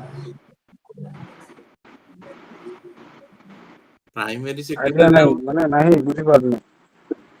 ପ୍ରାଇମେରୀ, ସେକେଣ୍ଡାରୀ, ଇଣ୍ଟରମିଡିଏଟ ଯଦି ହୋଷ୍ଟ ବୁଝିପାରୁନାହାନ୍ତି, ମୁଁ ତ ଆପଣଙ୍କୁ ବୁଝେଇକି ଆଇଲି ଭଲସେ। ଏକ୍ସାମ୍ପଲ ବି ମୁଁ କହିଲି। ସାର୍ ଆପଣ ଆଉ ଗୋଟେ ନୂଆ ସ୍ଲାଇଡ୍ ପ୍ରିପେୟାର କରିକି ଆଣିଦେଲେ ଭଲ ହେଇଥାନ୍ତା। ଠିକ ଅଛି ଠିକ ଅଛି, ମୁଁ କାଲି କ୍ଲାସରେ ମୁଁ ପୁରା ଯୋଉଟା ଟୁ ଦ ପଏଣ୍ଟ ରେ ସ୍ଲାଇଡ କରିକି ଆପଣଙ୍କୁ କହିଦେବି। ଏଇଟା ଆପଣଙ୍କ ପାଖରେ ଅଛି ତ? ୟେସ୍ ସାର୍ ହଁ ଅଛି ସାର୍, ଆମ ଏଇଟା ଅଛି ଆମ ପାଖରେ। ସାର୍ ଆପଣ ଟପିକ କୁ ହଁ ଭଲସେ ବୁଝେଇ ଏଇଟାକୁ ଥରେ ଦିଅନ୍ତୁ। ରିଡ କରିବେ। ଏଇଟାକୁ ଯଦି ରିଡ ନ କରିବେ, ଯଦି ଏଇଟାକୁ ରିଡ ନ କରିବେ, କାଲି ମୁଁ ଯୋଉ ଲାଇଫ ସାଇକେଲ ଗୁଡାକ ଅଛି ବ୍ଲଡ ପାରାସାଇଟ ର କହିବି, ସେଗୁଡାକ ଆପଣ କିଛି ବୁଝିପାରିବେନି। ଏଇଟାକୁ ରିଡ ଏଗୁଡା ତ କରିବାକୁ ପଡିବ। ପଢୁଛୁ ବର୍ତ୍ତମାନ, ହ୍ୟାଲୋ, ଆସାଇନମେଣ୍ଟ ଲେଖିଲା ବେଳକୁ ଏଗୁଡା ସବୁ। ଗୁଡ୍ ଇଭିନିଂ ହଁ ସାର୍। ଆସାଇନମେଣ୍ଟ ଲେଖିଲା ବେଳକୁ ଆପଣ ଏକ୍ଟୋ ପାରାସାଇଟ୍ କଣ, ଏଣ୍ଡୋ ପାରାସାଇଟ୍ କଣ, good evening sir. what is obligated, what is ହଁ ହଁ facultative, ହଁ, ଏଗୁଡା ଏଗୁଡା ଅଛି। ତ ଆପଣ ଜାଣିପାରୁଥିବେ ନା? ନାଇଁ ଏଗୁଡା ସାର୍ ଜାଣିପାରୁନାହାନ୍ତି। କୁହନ୍ତୁ।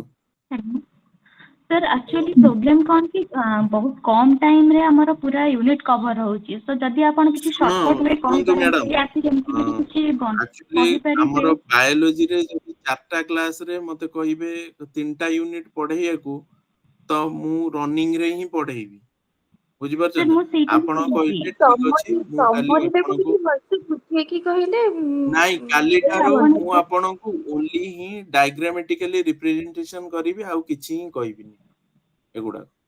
ନାଇଁ ସାର୍, ଯଦି ଆପଣ ଆମକୁ ସର୍ଟକଟ ୱେରେ ବୁଝେଇ ପାରନ୍ତେ, କିଛି ଗୋଟେ ନର୍ମାଲ ୱେରେ ଯଦି କହିପାରିବେ, ଯୋଉଟା କି ଆମେ ମନେ ରଖିପାରିବୁ ଇଜିଲି, ଠିକ ସେଇଟା ଅଛି, ଆମ ପାଇଁ ମୁଁ ସୁବିଧା କାଲି ହବ। ଆପଣଙ୍କୁ ଆପଣଙ୍କୁ କାଲି ଡାଇଗ୍ରାମେଟିକାଲି ଆକୁ ପୁରା ପଏଣ୍ଟ ଟୁ ପଏଣ୍ଟ କରିଦେଇଥିବି, ଆପଣଙ୍କୁ ବି ସେୟାର କରିଦେବି, ଆଉ କହିବି ଦେବି। ଆପଣ ଏଇ ଯୋଉ ଆସୋସିଏସନ ବୁଝିପାରୁଛନ୍ତି ନା ନାଇଁ? ହୋଷ୍ଟ ପାରାସାଇଟ ରିଲେସନସିପ, ମ୍ୟୁଚୁଆଲିଜିମ, ଏଗୁଡା ତ କମନ ଟର୍ମ। ମ୍ୟୁଚୁଆଲିଜିମ ଖାଲି ଆପଣ ଅବ୍ଲିଗେଟ ମ୍ୟୁଚୁଆଲିଜିମ, ଫାକଲ୍ଟେଟିଭ ମ୍ୟୁଚୁଆଲିଜିମ, କମେନ୍ସାଲିଜିମ, ସାର୍ ଗ୍ରାଜୁଏସନ ଟା ସରିକି ବର୍ଷେ ଦି ବର୍ଷ ହେଇଗଲାଣି ନା, ଏଗୁଡା ଟିକେ ଟଚ ଛାଡି ଯାଇଛି। ଫେର ଆଉ ଗୋଟେ ଥରେ ଏଇଟାକୁ ପଢିକି ମନେ ରଖିଲା ବେଳକୁ ଟିକେ ଆପଣ ଭଲସେ ବୁଝେଇ ଦେଲେ ମାନେ କ୍ୟାଚ କରିଦବୁ। ଏବେ କଣ ହଉଛି, ଏସବୁ ପଢିଛୁ ମନେ ଅଛି ନା, ଶୁଣିଲା ଶୁଣିଲା ଲାଗୁଛି, କିନ୍ତୁ ଜାଣିନୁ ତା ବିଷୟରେ। ସେଇଆ ଟିକେ ବୁଝି କନଫ୍ୟୁଜ ହେଇଯାଉଛି ଆଉ। ଯେମିତି ଆମେ ଏବେ ଏଗୁଡାକ ଇମ୍ପୋର୍ଟାଣ୍ଟ ହେଲା ଆପଣଙ୍କୁ host मन रखिए पड़ियो parasite row what is the different types of host, what is primary host, what is intermediate host, what is secondary host. Similarly हमको मन रखिए पड़ियो association, how they are associated with host. Mutualism means they the individual two different species benefits or neither suffer. केही काको harm करिवेनी, mutualistic behavior करिवे.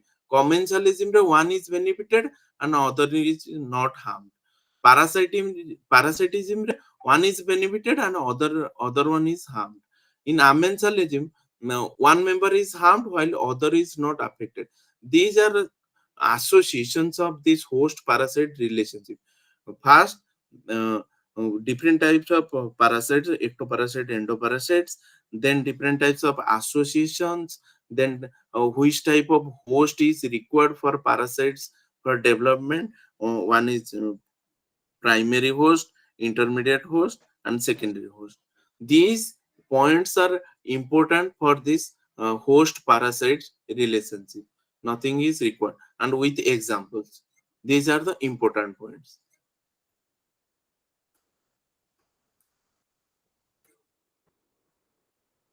Okay.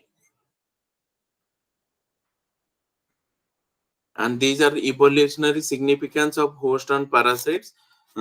You can read this part.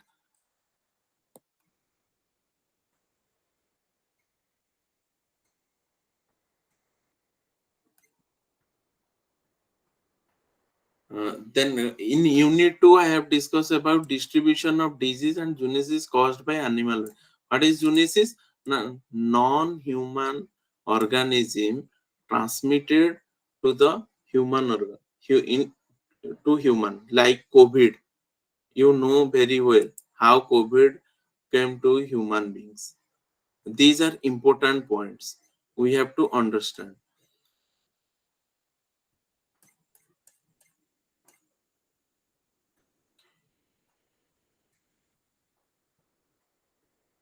Modes of infection बुझी पारले ना नहीं, direct और indirect modes ना इथरे doubt अछि.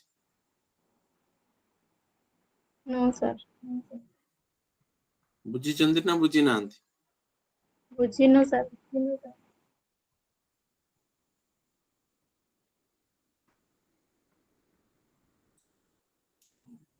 आपण माने सबु माने नहीं मु कहया कथा जे आपण माने थरे थरे जोटा भी आपण को सप्लीमेंट दिया आइची ताको गोटे थर रीड मारिबे.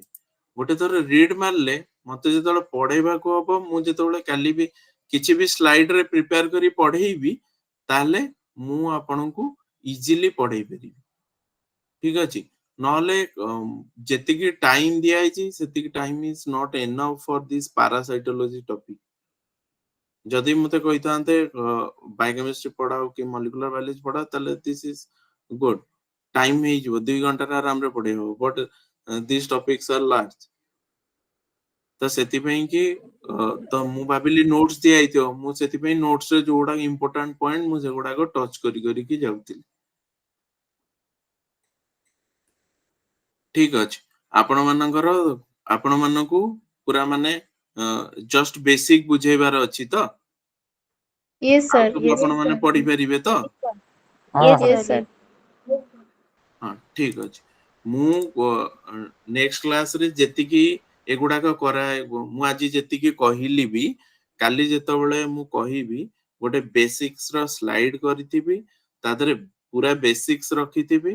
देन आपण माने थरे किंतु रीड मारिया दरकार. मु जो से बेसिक्स टा कहिबी जो डिफरेंट टाइप्स ऑफ हमर पैरासाइट्स अछंती, प्रोटिस्ट हेले, हेलमिंथिस हेले, ए जो डिफरेंट टाइप्स ऑफ नेमाटोड्स हेले, ए जो डिफरेंट टाइप्स ऑफ पैरासाइट्स अछि से माने केमती हमर होस्ट पैरासाइट रिलेशनशिप रखुछन से गुडा को डिस्कस हेछि. तो विथ एग्जांपल्स तो मु से गुडा को गोटे गोटे पॉइंट रे टच करी कि जिबी. नेक्स्ट वन इज जेतले होस्ट और पैरासाइट भीतर रिलेशन होउची केमती से माने होस्ट और पैरासाइट रिलेशन करछन त गोटे गोटे पॉइंट टच करी कि जिबी. प्लस से माने केमती इम्यून सिस्टम को इवेड करी कि जाउचंती तो आकु भी गोटे गोटे पॉइंट रे टच करी कि जिबी. तो सेति पई कि आपण को जो भी दिया आइची आपण पाखरे नोट अछि आपण ताकू थरे रीड मारिबा दरकार. कारण जदि आपण को बेसिक को हबो जदि रीड न मारिबे ତାହେଲେ ଆପଣ କିଛି ଜାଣି ପାରିବେନି। ନହେଲେ ଆପଣ ମାନେ ତ ଏଠି କହୁଛନ୍ତି ଯେ ବୁଝି ପାରୁନାହାନ୍ତି, ଆପଣଙ୍କୁ ଇମ୍ୟୁନୋଲୋଜି ପଢା ହେଇନି। ନେକ୍ସଟ ଅଛି ଆମର ଇମ୍ୟୁନ ସିଷ୍ଟମ ଅଛି। ଯେତେବେଳେ ମୁଁ ଇମ୍ୟୁନ ସିଷ୍ଟମ ପଢେଇବି ସେତେବେଳେ ଆପଣ ଆଣ୍ଟିଜେନ ଆଣ୍ଟିବଡି ଏଗୁଡାକ ସବୁ ଜାଣିବା ବି ଦରକାର ନା। ବେସିକ ଟିକେ ପଢିକି ଆସିଲେ ତ ବେଟର ହବ ମତେ। ନହେଲେ ଆପଣଙ୍କୁ ଏତେ କମ ଟାଇମ ରେ ମୁଁ କେମିତି ଏତେ ଜିନିଷ କହିବି। ତେଣୁକରି ଆପଣଙ୍କୁ ବି ଟିକେ ୱାର୍କ ଆଉଟ କରିବାକୁ ପଡିବ। ଆସାଇନମେଣ୍ଟ ଦିଆହେଲେ ବି ଆପଣ ସେଇଟାକୁ ବି ଟିକେ ପଢିବେ। ଠିକ ଅଛି।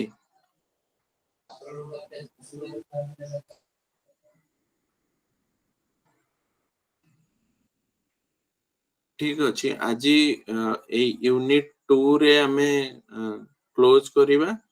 ତ ନେକ୍ସଟ କ୍ଲାସ ରେ ମୁଁ ଯେତେବେଳେ ଆପଣଙ୍କୁ ପଢେଇବି ମୁଁ ନେଇକି ଆସିଥିବି ମୋର ନିଜର, ତେଣୁ କରିକି ଯୋଉଟା ବେସିକ ଥିବ ମୁଁ ଆପଣଙ୍କୁ ସେଇଟା ଆପଣଙ୍କୁ କହିବି କ୍ଲାସରେ। सर असाइनमेंट ର क्वेश्चन ସବୁ एग्जाम ରେ ଆସିବ କି? କଣଟା କହିଲେ? ଏଗୁଡାକ ବେସିକ, Assign- ଏଗୁଡା ପଢିବାକୁ ଆପଣଙ୍କୁ ପଡିବ ଯାହାହେଲେ ବି। ଏଇ ବେସିକ ନ ଜାଣିଲେ ଆପଣ ଯଦି ଜାଣିବେନି ହୋଷ୍ଟ କେତେ ପ୍ରକାର କେତେ ଟାଇପ୍ସ ର ଅଛି, ପାରାସାଇଟ୍ସ କଣ, ଏକ୍ଟୋପାରାସାଇଟ୍ କଣ, ଏଣ୍ଡୋପାରାସାଇଟ୍ସ କଣ, ଏଗୁଡାକ ଯଦି ଜାଣିବେନି ଟର୍ମ ଗୁଡାକ ଲେଖିବାକୁ ଇଜିଅର ହବ ନା। ସେଥିପାଇଁ କି ଆପଣ ଏକ୍ସାମ ପଏଣ୍ଟ ଅଫ ଭ୍ୟୁ ରୁ ବି ଟିକେ ପଢିବାକୁ ପଡିବ। ତ ସେଥିପାଇଁ କି ମୁଁ ମୋର ସ୍ଲାଇଡ ପ୍ରିପେୟାର କରିକି ଆଣିବି। ତ ଆପଣଙ୍କର ଆପଣ ପଢିକି ଆସିବେ ଏଥିରୁ। ନହେଲେ ମୋ ସ୍ଲାଇଡ ରୁ ପୁଣି ଆପଣ ମୁଁ ବେସିକ ବୁଝେଇଲା ବେଳେ ଆପଣ ଆଉ ବୁଝିପାରିବେନି ନା ତାକୁ। ତ ଆପଣଙ୍କୁ ଟିକେ ୱାର୍କ ଆଉଟ କରିବାକୁ ପଡିବ।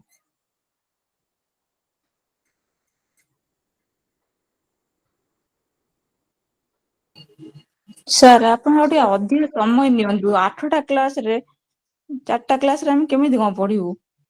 ଆଉ ଟିକେ କୁହନ୍ତୁ ସେଇଟା ତାଙ୍କୁ, ଆଉ ଟିକେ ଅଧିକ ସେଇଟା ତ ସମୟ ନେଲେ ଟିକେ ଭଲରେ ବୁଝେଇ ପାରିବେ ଆପଣ। ନା ନା ମୁଁ ସେଇ ଏଇଟା ତ ଆମକୁ ଯୋଉଠି ଆମେ ଯୋଉଠି କ୍ଲାସ ନଉଛୁ 40ଟା କ୍ଲାସ ନଉଛୁ, ଏଠି ଆମକୁ 8ଟା କ୍ଲାସ ରେ ସାରିବାକୁ ଦିଆଯାଉଛି ନା। ଆପଣ ତ ସେ କଥା କହୁନାହାନ୍ତି ତାଙ୍କୁ, ଆପଣ ଅଥରିଟି ଯିଏ ଅଛନ୍ତି କି ସାର୍ ଆମେ ଆମ ପିଲା ଅଥରିଟି କେମିତି ଜଣେଇଛୁ। ଅଥରିଟି ଜଣେଇଲା ପରେ ଅଥରିଟି ବି ତ କହୁଛନ୍ତି ତାଙ୍କ ଉପରେ ତାଙ୍କୁ ବି ଇନଷ୍ଟ୍ରକ୍ସନ ଆସିଛି ଯେ ସେତିକିରେ ସାରିବାକୁ। ସେଇଟା ଆପଣ ମାନେ କମ୍ପ୍ଲେନ କଲେ ଯାଇ ଯାହା ହବ। ନହେଲେ ଏତେ ଶୀଘ୍ର ଭିତରେ ଆମେ କଣ, ମୁଁ ଆପଣ ନିଜେ କୁହନ୍ତୁ ଏତିକିଟା ସ୍ଲାଇଡ ହବାକୁ ଯେତିକି ପଢା ହଉଛି ସେତିକିଟା ସ୍ଲାଇଡ ମିନିମମ୍ 60 ରୁ 70 ସ୍ଲାଇଡ ହବ। 70 ଆମେ ସାର୍ ସ୍ଲାଇଡ କମ୍ପ୍ଲେନ କାହା କରିବୁ? ସାର୍ ଆମେ ନାଇଁ କମ୍ପ୍ଲେନ ଆପଣ କରିବା ପାଇଁ କହିବେ କଣ ନା। କରିବାକୁ ପଡିବ କହୁନାହାନ୍ତି? କମ୍ପ୍ଲେନ ନାହିଁ ୟା ଦେହରେ। ଆପଣ ଡାଇରେକ୍ଟର ସାର୍ ଯୋଉ ଅଛନ୍ତି ଆପଣଙ୍କର, ଡାଇରେକ୍ଟର ସାରଙ୍କୁ ଆଜ୍ଞା କହିବେ। ଆଜ୍ଞା ଡାଇରେକ୍ଟର ସାର୍ କହିଲେ ସେଇ ଅନୁସାରେ ଇଏ ହବ। ଆପଣଙ୍କର ଯିଏ ଡାଇରେକ୍ଟର ଅଛନ୍ତି ନା, ରିଜନାଲ ଆଜ୍ଞା ଡାଇରେକ୍ଟର ଯିଏ ଆଜ୍ଞା ସାର୍ ଅଛନ୍ତି, ମୁଁ ବି ଇନଫର୍ମ କରିଦେବି ସାର୍। ଠିକ ଅଛି। ସାର୍ ଆପଣ ଟିକେ କୁହନ୍ତୁ ସାର୍। ଆଜ୍ଞା ହଁ ସାର୍ ମୁଁ କହିକି ଆଉ ଆପଣଙ୍କୁ କାଲି ମୁଁ ପୁରା ବେସିକ ରୁ ପଢେଇବି। କିଛି ଦରକାର ନାହିଁ। ଆଜ୍ଞା ମୁଁ ଆଜ୍ଞା ସାର୍ ଜାଣିନଥିଲି ଯେ ଥ୍ୟାଙ୍କ ୟୁ ଆପଣ ସାର୍ ଥ୍ୟାଙ୍କ ମାନଙ୍କୁ ୟୁ ଥ୍ୟାଙ୍କ ୟୁ ସାର୍। ଠିକ ଅଛି। ହଁ ଆଜ୍ଞା ଆପଣ ସାର୍। ମାନେ ବୁଝିପାରୁନାହାନ୍ତି, ମୁଁ ଥ୍ୟାଙ୍କ ୟୁ ସାର୍ ପଢେଇ ଦେଲେ କଣ ହବ? କିଛି ହବନି। ହଁ ସାର୍ ଆମେ ବୁଝି ନ ଆଜ୍ଞା ପାରିଲେ ଆପଣ ପଢେଇବାର କିଛି ବି ମୂଲ୍ୟ ରହିବନି। ନା କିଛି ଜଷ୍ଟିଫିକେସନ ନାହିଁ ମୋର। ଆପଣ ମାନେ କହୁଛନ୍ତି ବୁଝିପାରୁନୁ, ମୁଁ ପଢେଇଲେ ଏମିତି ମୁଁ ଭାବିଲି ଆପଣଙ୍କ ପାଖରେ ନୋଟ୍ସ ଥିବ ଆପଣଙ୍କୁ ନୋଟ୍ସ କହିଦେବି। ଫୋଟ୍ସ କିଛି ନାହିଁ ସାର୍, ନୋଟ୍ସ ଆମକୁ କେହି ବି ଦେଇନାହାନ୍ତି। ଅନଲାଇନ ମ୍ୟାଟେରିଆଲ ଅଛି ମ୍ୟାଟେରିଆଲ କିନ୍ତୁ ଅନଲାଇନ ରୁ ଯାହା କାଢିଛୁ, ବହି ବି ଆସିନି ଠିକ ରେ। ମାନେ ଅନଲାଇନ ମ୍ୟାଟେରିଆଲ ମାନେ ଆପଣ ଯାହା ଗୁଗୁଲ ରୁ କାଢିଛନ୍ତି ନା ଏଇ ୱେବସାଇଟ ଗୁଗୁଲ ରୁ କାଢିଛନ୍ତି? ୱେବସାଇଟ ରୁ ଆପଣ ସାର୍। ୱେବସାଇଟ। ଆଚ୍ଛା ଇ ଜ୍ଞାନ କୋର୍ସ ରୁ କାଢିଛନ୍ତି ତ? ତାକୁ ଆଜ୍ଞା ଥରେ ଆପଣ ରିଡ ଖାଲି କରନ୍ତୁ। ଖାଲି ଯୋଉଟା ବି ଟପିକ ପଢା ହବ, ଆପଣ ଭାବନ୍ତୁ ଗୋଟେ ସାଇକେଲ ଯଦି ମୁଁ ପଢେଇବି ଗୋଟେ ପାରାସାଇଟ ର, ଇଟ ୱିଲ ଟେକ୍ 2 hours ଗୋଟେ କ୍ଲାସ। ବଟ କାଲି କ୍ଲାସ ରେ ସବୁତିକ କଭର କରିବାର ଅଛି। ତ ସେମିତି ମୁଁ କରିବିନି। ମୁଁ ଡାଇଗ୍ରାମାଟିକାଲି ରିପ୍ରେଜେଣ୍ଟ କରିବି। ତ ଆପଣ ସେଇଟା ବୁଝିବେ। କିଛି ଦରକାର ନାହିଁ ସାର୍ ନୋଟ। ହ୍ୟାଲୋ। ହଁ କୁହନ୍ତୁ ମ୍ୟାଡାମ। सर एक्चुअली यूनिट 1 टारे बेसी किछि प्रॉब्लम नहीं, प्रॉब्लम होची यूनिट 2 और यूनिट 3 ब्लॉक 1 रो। जदि आपण काली हमकु सेटा जदि प्रेजेंटेशन माध्यम रे अल्प किछि जदि तार मेन पॉइंट आउ जदि बेसिक जिंस सेटा जदि डिस्क्राइब कर दे ताले हमकु एटा भी कवर हे जे ब्लॉक 1 टा। ठीक अछि मैडम। यो जोटा आपण कहउचन तो यूनिट 2 टा जोटा हमर एबे जो जुनो सिस्टम डिफाइन यस सर, करूथिली। इन्फेक्शन ऊपर अछि। ठीक अछि। ठीक अछि सेटा मु ता पर ताको पावर पॉइंट रे मु काली हाँ काली मु पावर पॉइंट रे ताको बुझेइबी। मु आज आउ किछि एक्स्ट्रा नौ नै मु जेमति बेसिक आपण बुझी परिबे मु सेतिकी आपनको बुझेइबी। ठीक अछि। ଆଜ୍ଞା आउ ସାର୍। आपण तो आपण पारे नोट्स अछि आपण पढी परिबे। ठीक सर अछि। काली आपण 1 ଆଜ୍ଞା आवर एक्स्ट्रा नेले भी सर चलिबो, किंतु सर एक्चुअली हमकु ए जिंसटा बुझीबा दरकार अछि सर, हमें बिल्कुल न जानिबा ना को ना ना प्रॉब्लम ठीक हो। अछि मु बुझी गली। आपण फास्ट टा बुझी पाले जो पैरासाइट रो क्लासिफिकेशन ने तो यस किछि सर, प्रॉब्लम नै। यस सर सेटा इजी अच्छे सर। सेटा किछि प्रॉब्लम हाँ नहीं सर। ସେଇଟା ଠିକ ଅଛି। ଏକ୍ଟୋପାରାସାଇଟ୍ ଏଣ୍ଡୋପାରାସାଇଟ୍ ଏଗୁଡା ତ ବୁଝି ଦେଇଥିବେ। ଠିକ ଅଛି। यस ଆଜ୍ଞା सर, ଆପଣଙ୍କର देन ମେନ୍ ହେଲା इन्फेक्शन ଏଇ କଣ କହିଲେ? Sir life cycle of parasites टू टिके प्रॉब्लम होची बुझिबारे। ଯୋଉଟା ବ୍ଲଡ ରୁ ଆରମ୍ଭ 40 ହେଇଛି पेज ଯୋଉଟା। नो सर 40 पेजेस रो जोटा अछि। 40 ରେ ଯୋଉଟା ଅଛି।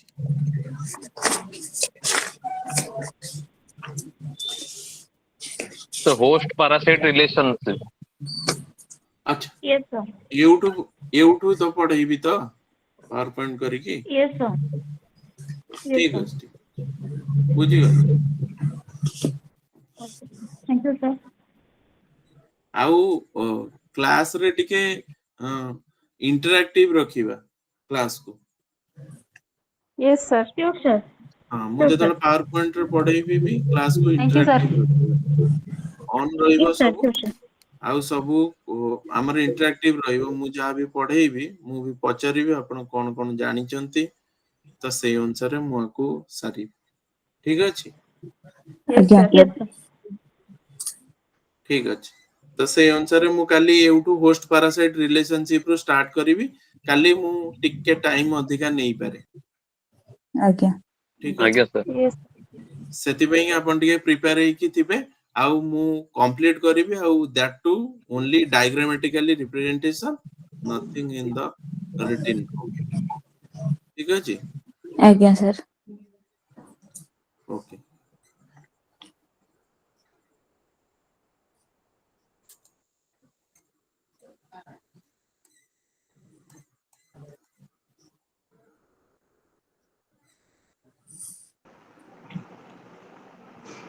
ସାର୍ ହଁ କୁହନ୍ତୁ। ସାର୍ ଏଇ ଯୋଉ ଆସାଇନମେଣ୍ଟ ଗୁଡାକ ଆମେ ଏଇ ସେମିଷ୍ଟାରରେ ଯାହା ଏକ୍ଜାମ ଦବୁ ସେଥିର ଆସାଇନମେଣ୍ଟ ସବୁ ଦେବୁ ନା ସବୁ ଆସାଇନମେଣ୍ଟ ଥରକେ ଦେବୁ? ସବୁ ଆସାଇନମେଣ୍ଟ ଗୁଡାକ ଆମକୁ 8ଟା ଏକାଥରେ ଦିଆହବ। ଆସାଇନମେଣ୍ଟ ନା ନା ଏ ସେମିଷ୍ଟାର ଯେତେବେଳେ ଏକ୍ଜାମ ହବ ସେତେବେଳେ ଆପଣ ଆସାଇନମେଣ୍ଟ ଦେବେ ନା। ହଁ ସେଇଟା ତ ଯଦି ଆମେ ଏଇ ସେମିଷ୍ଟାର ଆମର ଏନୁଆଲ ଏକ୍ଜାମ ହବ ନା ଦିଟା ସେମିଷ୍ଟାର ଥରକେ ହବ। ସାର୍ ଆମର ଦିଟା ସେମିଷ୍ଟାର ମିଶିକିରି ଗୋଟେ ଏକ୍ଜାମ ହବ। ହଁ ଯଦି ଫାର୍ଷ୍ଟ ସେମିଷ୍ଟାର ଖାଲି ଦବୁ ତାହେଲେ ଆସାଇନମେଣ୍ଟ ଖାଲି ଫାର୍ଷ୍ଟ ଏଥିପାଇଁ କିଛି ସେମିଷ୍ଟାର ହିଁ ଦବୁ ଇନଷ୍ଟ୍ରକ୍ସନ କି? ଦେଇନାହାନ୍ତି କି ଆପଣଙ୍କୁ? ନାଇଁ ସାର୍। ଏଥିପାଇଁ କିଛି ଇନଷ୍ଟ୍ରକ୍ସନ ନାଇଁ ଦିଆହେଇନି। ସାର୍ କିଛି ଦେଇନାହିଁ। ଠିକ ଅଛି ମୁଁ କହିଦେବି। କମ୍ୟୁନିକେଟ କରିଦେବେ ସେ ଇନଷ୍ଟ୍ରକ୍ସନ ଗୁଡାକ ମିଳିଯିବ ଆପଣଙ୍କୁ।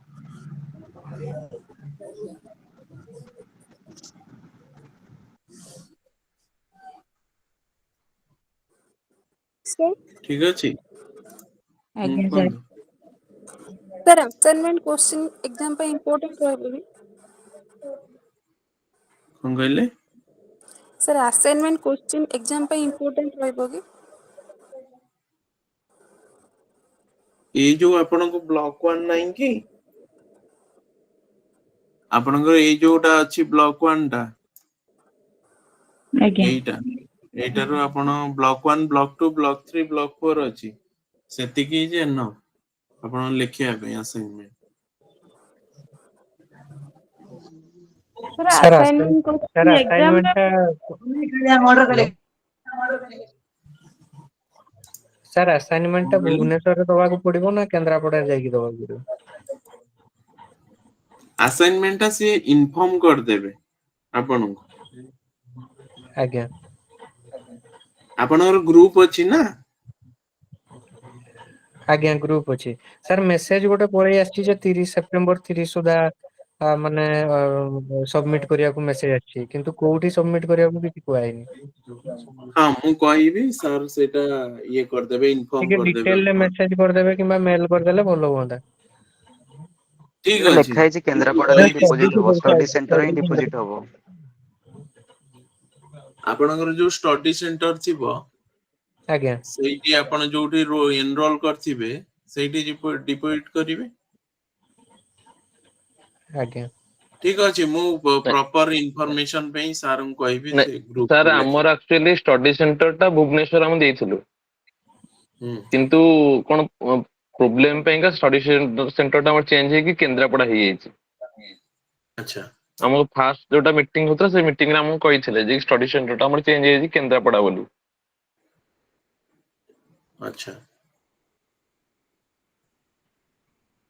तो ତ ठीक अछि। ଆମକୁ ଆମକୁ କେନ୍ଦ୍ରାପଡ଼ା ଲେଖା ହେଇଛି ଯେ କେନ୍ଦ୍ରାପଡ଼ାରେ ସବମିଟ କରିବାକୁ ପଡିବ। ତଥାପି ଆପଣ ଟିକେ ସାର୍ ଟିକେ ବୁଝିଦେଲେ हाँ मु ଭଲ ହବ। कहूची सी मु कहूची सी निश्चय जो येटा कर देबे गोटे मेसेज ड्रॉप कर देबे से सेठी आपण ये करि परिबे।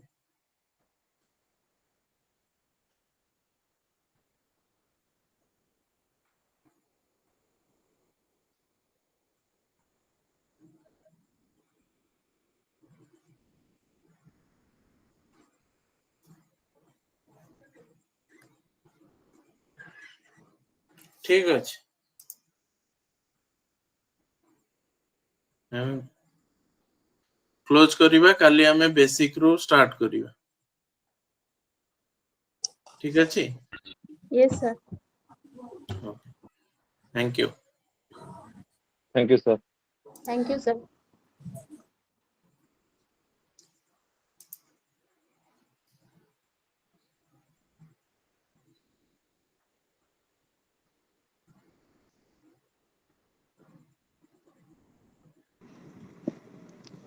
हेलो କାହାର କେତେ ଆସାଇନମେଣ୍ଟ ସରିଲାଣି କି? ନାହିଁ ସରିନି। हेलो ଆପଣ ମାନେ वन साइड ରେ ଲେଖୁଛନ୍ତି ନା टू साइड ରେ ଲେଖୁଛନ୍ତି? One side one one side side ହିଁ ଲେଖା ହବ ଲେଖା ବୋଲି କୁହାହେଇଛି ନା। ହଁ ୱାନ୍ ସାଇଡ୍ ଲେଖା ହବ ବୋଲି ଇନଷ୍ଟ୍ରକ୍ସନ ଅଛି ପୁରା। ହଁ ଠିକ ଅଛି। କେତେ ପିଲା ଖାଲି ଲେଖୁଛନ୍ତି? କଣ ହଁ କହିଲେ? ପ୍ଲେନ ପେପର ହିଁ ଲେଖା ହଉଛି। ହଁ ହଁ ପ୍ଲେନ୍ ପେପର। ହୁଁ। ହଁ ଗୋଟେ ସବଜେକ୍ଟ କେତେ ପେପର ଲେଖା ଲେଖୁଛନ୍ତି? ତିନି ଚାରି ପାଖେ ଯାଉଛି। ତିନି ଚାରି ତ ଗୋଟେ ନମ୍ବର ଯାଉଥିବ। ହଁ ଗୋଟେ ନମ୍ବର। ଓହୋ। ହୁଁ ଆଉ ଆପଣ ମାନେ କିଏ ଗଭର୍ଣମେଣ୍ଟ ସର୍ଭିସ କରିଛନ୍ତି କି? ନାଇଁ ନାଇଁ କରିନି। କେହି ଗ୍ରୁପ ରେ ନାହାନ୍ତି ଏବେ? ମୁଁ ଗ୍ରୁପ ରେ ଅଛି ପରା। ମାନେ ଗଭର୍ଣମେଣ୍ଟ ସର୍ଭିସ କିଏ କରିଛନ୍ତି ଅଛନ୍ତି କି ଏବେ? ଅଛୁ ମ୍ୟାଡାମ ନାଇଁ ନାଇଁ ଅଛୁ ଏଠି ଅଛୁ କେହି ଆପଣ ବି ନାହାନ୍ତି। କରିଛନ୍ତି କିଏ କି? ଅଛନ୍ତି ବୋଧେ। କଣ ହଁ ହଁ କହିଲେ? ଅଛନ୍ତି ଅଛି ଅଛି ଅଛି ସର୍ଭିସ ବାଲା ବି ଅଛନ୍ତି ବହୁତ ଜଣ ଅଛନ୍ତି। ଆଜ୍ଞା ଆଜ୍ଞା। କଣ କହିଲେ ସେମାନେ କହୁଛନ୍ତି ମୁଁ ଯାଇଥିଲି ରିଜନାଲ ସେଣ୍ଟର ଏଇ ଶୁକ୍ରବାର ଶନିବାର ଯାଇଥିଲି ଭୁବନେଶ୍ୱର। ଆମେ ଦେଖା ଆଜ୍ଞା କଲୁ ମ୍ୟାଡାମଙ୍କୁ ଦେଖା କଲୁ ସେମାନେ କହିଲେ ଯୋଉ ଚିଠିଟା ହେଇଛି ଆମର ଏନଓସି ପାଇଁ ସେ କହିଲେ ଯେ ଚିଠି ହେଇଛି ଡାଇରେକ୍ଟର କରିଛନ୍ତି ଡିଓଙ୍କୁ ଆପଣ ମାନେ ଯାଇ ଡିଓଙ୍କୁ କୁହନ୍ତୁ ସେ ଇଗ୍ନୋକୁ କଲେ ଏନଓସି ସେମାନେ ସବୁ ପିଲା ଉପକୃତ ହେଇପାରିବେ ଆଉ ଆମେ ଆପଣ ମାନଙ୍କୁ ଜଣ ଜଣଙ୍କୁ କାହିଁକି ଦବୁ। ଏଇ କଥା ହଁ କହିଲେ ସେଇଟା ତେଣୁ ହିଁ ମ୍ୟାଡାମ ସିଏ ବି କହୁଛନ୍ତି ଯେ ମାସ୍ ଲିକ୍ ହୁଅନ୍ତୁ ଆଉ ଯାହା ହଁ ଦ୍ଵାରା ହଁ କି ଆମେ ଆପଣ ସମସ୍ତଙ୍କୁ କହିପାରିବୁ। ଗୋଟାଏ ଚିଠି ସମସ୍ତେ ପୁରା ଅଲ ଓଡିଶା ହଁ ଯେତିକି ସମସ୍ତଙ୍କର ମାନେ କରିଦେବା ବୋଲି କହୁଛନ୍ତି। ସମସ୍ତଙ୍କର ହେଇଯିବ। ତେଣୁ ଆଜ୍ଞା ଆପଣ ଆଜ୍ଞା ମାନେ ଟିକେ ଡିଓଙ୍କୁ ଦେଖା କଲେ ଯାଇକିରି ହଁ ମ୍ୟାଡାମ ସେ ହଁ ଡିଓ ଚିଠି କରିବେ ଯୋଉ ଇଗ୍ନୋକୁ କରିଦେଲେ ହେଇଯିବ ଆଉ। ଇଗ୍ନୋକୁ ହଁ ଆଜ୍ଞା ହଁ ଆଉ ପ୍ରାକ୍ଟିକାଲ ପାଇଁ ତ 14 days ନା 15 days ରହିବାକୁ ପଡିବ ବୋଧେ। ରହିବାକୁ ପଡିବ। କୋଉଠି କରିବାକୁ ପଡିବ ପ୍ରାକ୍ଟିକାଲ ଟା? କେନ୍ଦ୍ରାପଡାରେ। କେନ୍ଦ୍ରାପଡାରେ। ଓହୋ। ସେଇଠି ଭୁବନେଶ୍ୱର ଅଣ୍ଡରରେ ହଷ୍ଟେଲ କୋଉ କିଛି କଲେଜ ସୁବିଧା ତାଙ୍କର ଅଛି ନା କଣ? ହେଲାନି ସୁବିଧା, ସେଥିପାଇଁ ସେମାନେ ଚେଞ୍ଜ କଲେ କେନ୍ଦ୍ରାପଡାକୁ। ହଁ। କେନ୍ଦ୍ରାପଡାରେ ହଷ୍ଟେଲ କିଛି ସୁବିଧା ଅଛି ନା ମେସ ରେ ରହିବାକୁ ପଡିବ ନା କଣ? ସେଇଟା ତ ସେତେବେଳେ କହିବେ ମ୍ୟାଡାମ, ଏବେ ତ କିଛି କହିନାହାନ୍ତି, ଜଣେଇ ନାହାନ୍ତି। ତଥାପି ଭାଇ କେନ୍ଦ୍ରାପଡାରେ ହଁ କେବେ ପ୍ରାକ୍ଟିକାଲ ହବ ବୋଲି କି ଜାଣିଛନ୍ତି କି? ନା ଡେଟ୍ ତ ରାଉରକେଲାରେ ସେମିତି ହେଲାନି ଫିକ୍ସ ପ୍ରାକ୍ଟିକାଲ କିଛି ଅଠର ଇନଫର୍ମ ଆସିନି। ରାଉରକେଲା ଷ୍ଟଡି ସେଣ୍ଟର ହେଲାଣି, କିନ୍ତୁ କେନ୍ଦ୍ରାପଡାରେ କେବେ ହବ ହଁ ଜଣାପଡୁନି। ଆଚ୍ଛା କି କହିପାରିବେ କି ଆମର ଏଇ ଯୋଉ ଆରସି ଭୁବନେଶ୍ୱର କିଛି ଅଫିସିଆଲ ଗ୍ରୁପ ଅଛି ହ୍ୱାଟ୍ସଆପ ରେ? ହଁ ଅଛି ମ୍ୟାମ୍। ଆଚ୍ଛା ସେ ଗ୍ରୁପ ରେ ମାନେ ତାଙ୍କ ତରଫରୁ ଅଫିସିଆଲି ଆପଣ ମାନଙ୍କୁ ଆଡ କରାହେଇଛି କି? ନା ହଁ ନା କରାଯାଇଛି। ନାଇଁ ସେ ନାଇଁ କରାଯାଇଛି। ଗୋଟେ ଗ୍ରୁପ ଯୋଉଟା ଗୋଟେ ନାଇଁ ଗ୍ରୁପ ହିଁ ଅଛି। ଗୋଟେ ଗ୍ରୁପ ଯୋଉଟା ଅଛି, ସେ ଗୋଟିଏ ଗ୍ରୁପ ଅଛି, ସେଇଟା ଟୋଟାଲ କେନ୍ଦ୍ରାପଡା ସମସ୍ତଙ୍କର ଅଛି। ଆରସି ଭୁବନେଶ୍ୱର ଟା ତ ଚେଞ୍ଜ ହେଇଯାଇଛି ନା। ହଁ ହଁ ଆଚ୍ଛା ସେଟା ଆଚ୍ଛା। ତ ଏଇ କେନ୍ଦ୍ରାପଡା ଗ୍ରୁପ ରେ ଆଡ ହେବାକୁ ହେଲେ ଏଇଟା କଣ କରିବାକୁ ପଡିବ କିଛି କହିପାରିବେ ଆପଣ ମାନେ? ନାଇଁ ସେ ତ ନର୍ମାଲି ସେଟା ୟୁନିଭର୍ସିଟି ତରଫରୁ ଗୋଟେ ଆସେ ଯାଇକି ଯୋଉ ଗୋଟେ ଲିଙ୍କ ଆସିଥିଲା, ସେଇ ଲିଙ୍କରେ ଆମେ ସବୁ ଆଡ ହେଇଥିଲୁ। ଆଚ୍ଛା ମତେ ସେ ଲିଙ୍କ ପଠେଇ ପାରିବେ କି? ମେଲ୍ ଆକ୍ଚୁଆଲି ରେ ଆସିଥିବ ମ୍ୟାଡାମ, ଆପଣଙ୍କୁ ଇନିशिଆଲି ଆସିଥିବ। ଇନିशिଆଲି ମୋର ଯୋଉ ଆରସି ଟା ଦିଲ୍ଲୀ ଥିଲା, ତ ତାପରେ ମୁଁ ଭୁବନେଶ୍ୱର କୁ ଚେଞ୍ଜ କରେଇଲି। ତ ମୁଁ ସେଇ ଆରସି ଦିଲ୍ଲୀରୁ ହିଁ ମାନେ ସେ ତାଙ୍କର ଇଏରେ ଆଡ ହେଇକି ଅଛି। ବାକି ଏଇ ଯୋଉ ଭୁବନେଶ୍ୱର ଥ୍ରୁରେ ଯାହା ହେଇଛି, ମାନେ କେନ୍ଦ୍ରାପଡା ଥ୍ରୁରେ ସେଥିରେ ମୁଁ ଆଡ ନାହିଁ। ତ ଯଦି କେହି ଲିଙ୍କ ଟା ପଠାନ୍ତେ ବହୁତ ସୁବିଧା ହୁଅନ୍ତା। ଆକ୍ଚୁଆଲି ମୁଁ ଇନଫର୍ମେସନ ଗୁଡାକ ଜାଣି ପାରୁନି ତ।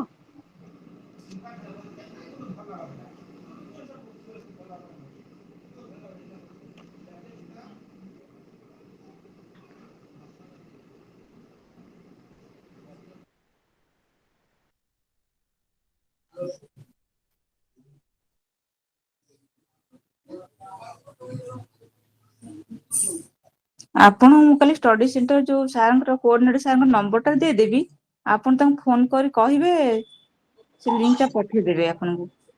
ଆଚ୍ଛା ହଁ ଆଚ୍ଛା। ସାର୍ ନିଜେ ସେ ହିଁ ଆଡମିନ୍ ଅଛନ୍ତି, ଆଇ ହଁ ଥିଙ୍କ ସେ ଆଡମିନ୍ ହିଁ ଅଛନ୍ତି, ଆପଣଙ୍କୁ ହଁ ଆଡ କରିଦେଇ ପାରିବେ। ଆଉ ତାହେଲେ ଆମେ ତାଙ୍କ ପାଖକୁ ହଁ ମେସେଜ କରିପାରିବୁନି ନା ସେମାନେ। ଆଚ୍ଛା ତ ମ୍ୟାମ୍ ଏଇ ମେସେଜ ସେକ୍ସନରେ ଆପଣ ନମ୍ବର ଟା ଦେଇପାରିବେ କି? ମୋ ନମ୍ବର? ନାଇଁ ମାନେ ଯୋଉ ସାରଙ୍କ ନମ୍ବର। କୋଅର୍ଡିନେଟରଙ୍କ ନମ୍ବର। ହଁ ସାରଙ୍କ ହଁ ନମ୍ବର। ସେ ସାରଙ୍କ ନମ୍ବର ମୁଁ କୋଉଠି ଲେଖି ରଖିଛି, ମୋର ସେବେ ପାଉନି, କାଲି ଦେଇଦେବି ତମ କ୍ଲାସରେ। କ୍ଲାସ ହଉ ପରେ ମ୍ୟାମ୍। କି ପୂର୍ବରୁ ଯଦି ମନେ ପକେଇଦେବେ, ମୋ ହଁ ନମ୍ବର ଟା ହଁ ଲେଖିକି ରଖିଥିବି ଦେଇଦେବି। ମୁଁ ଆଜି ଭୁବନେଶ୍ୱର ଆସିଲି, ମୁଁ ତ ଆଚ୍ଛା ଆଚ୍ଛା। ଖୋଜିବାକୁ ଟିକେ ସନ୍ଧ୍ୟାବେଳେ ପହଞ୍ଚିଲି, କୋଉ ଖୋଜିବାକୁ ଟିକେ କଷ୍ଟ ହବ କି, କୋଉ ମନେ ପଡୁନି ଅଛି ଖାତାଟା। ଆଚ୍ଛା ହଉ ମ୍ୟାମ୍, ମୁଁ କାଲି ଆପଣଙ୍କୁ ଟିକେ ରିମାଇଣ୍ଡ କରିଦେବି, ଆପଣ ଟିକେ ଦେଇଦେବେ ମତେ। ଏଇ ହଉ ହଉ ମେସେଜ ସେକ୍ସନରେ ହିଁ ଟାଇପ କରିଦେବେ, ମୁଁ ନୋଟ କରିଦେବି। ହଉ। ହଉ thank you ma'am.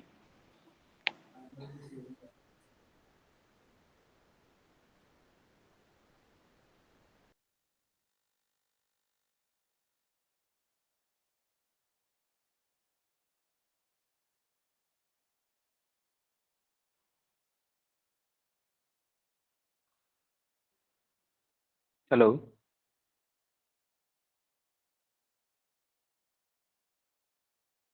Hello.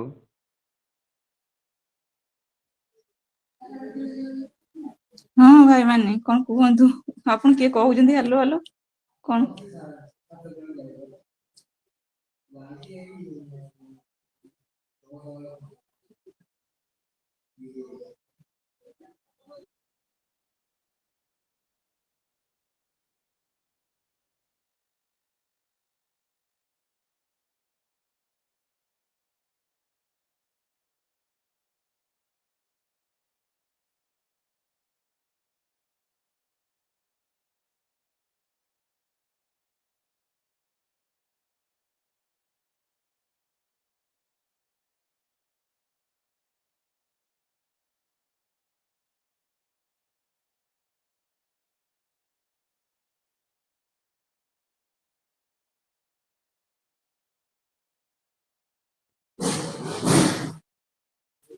Hello. Hello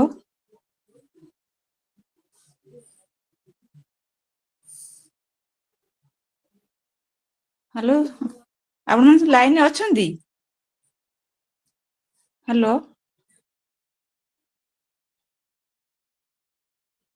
hello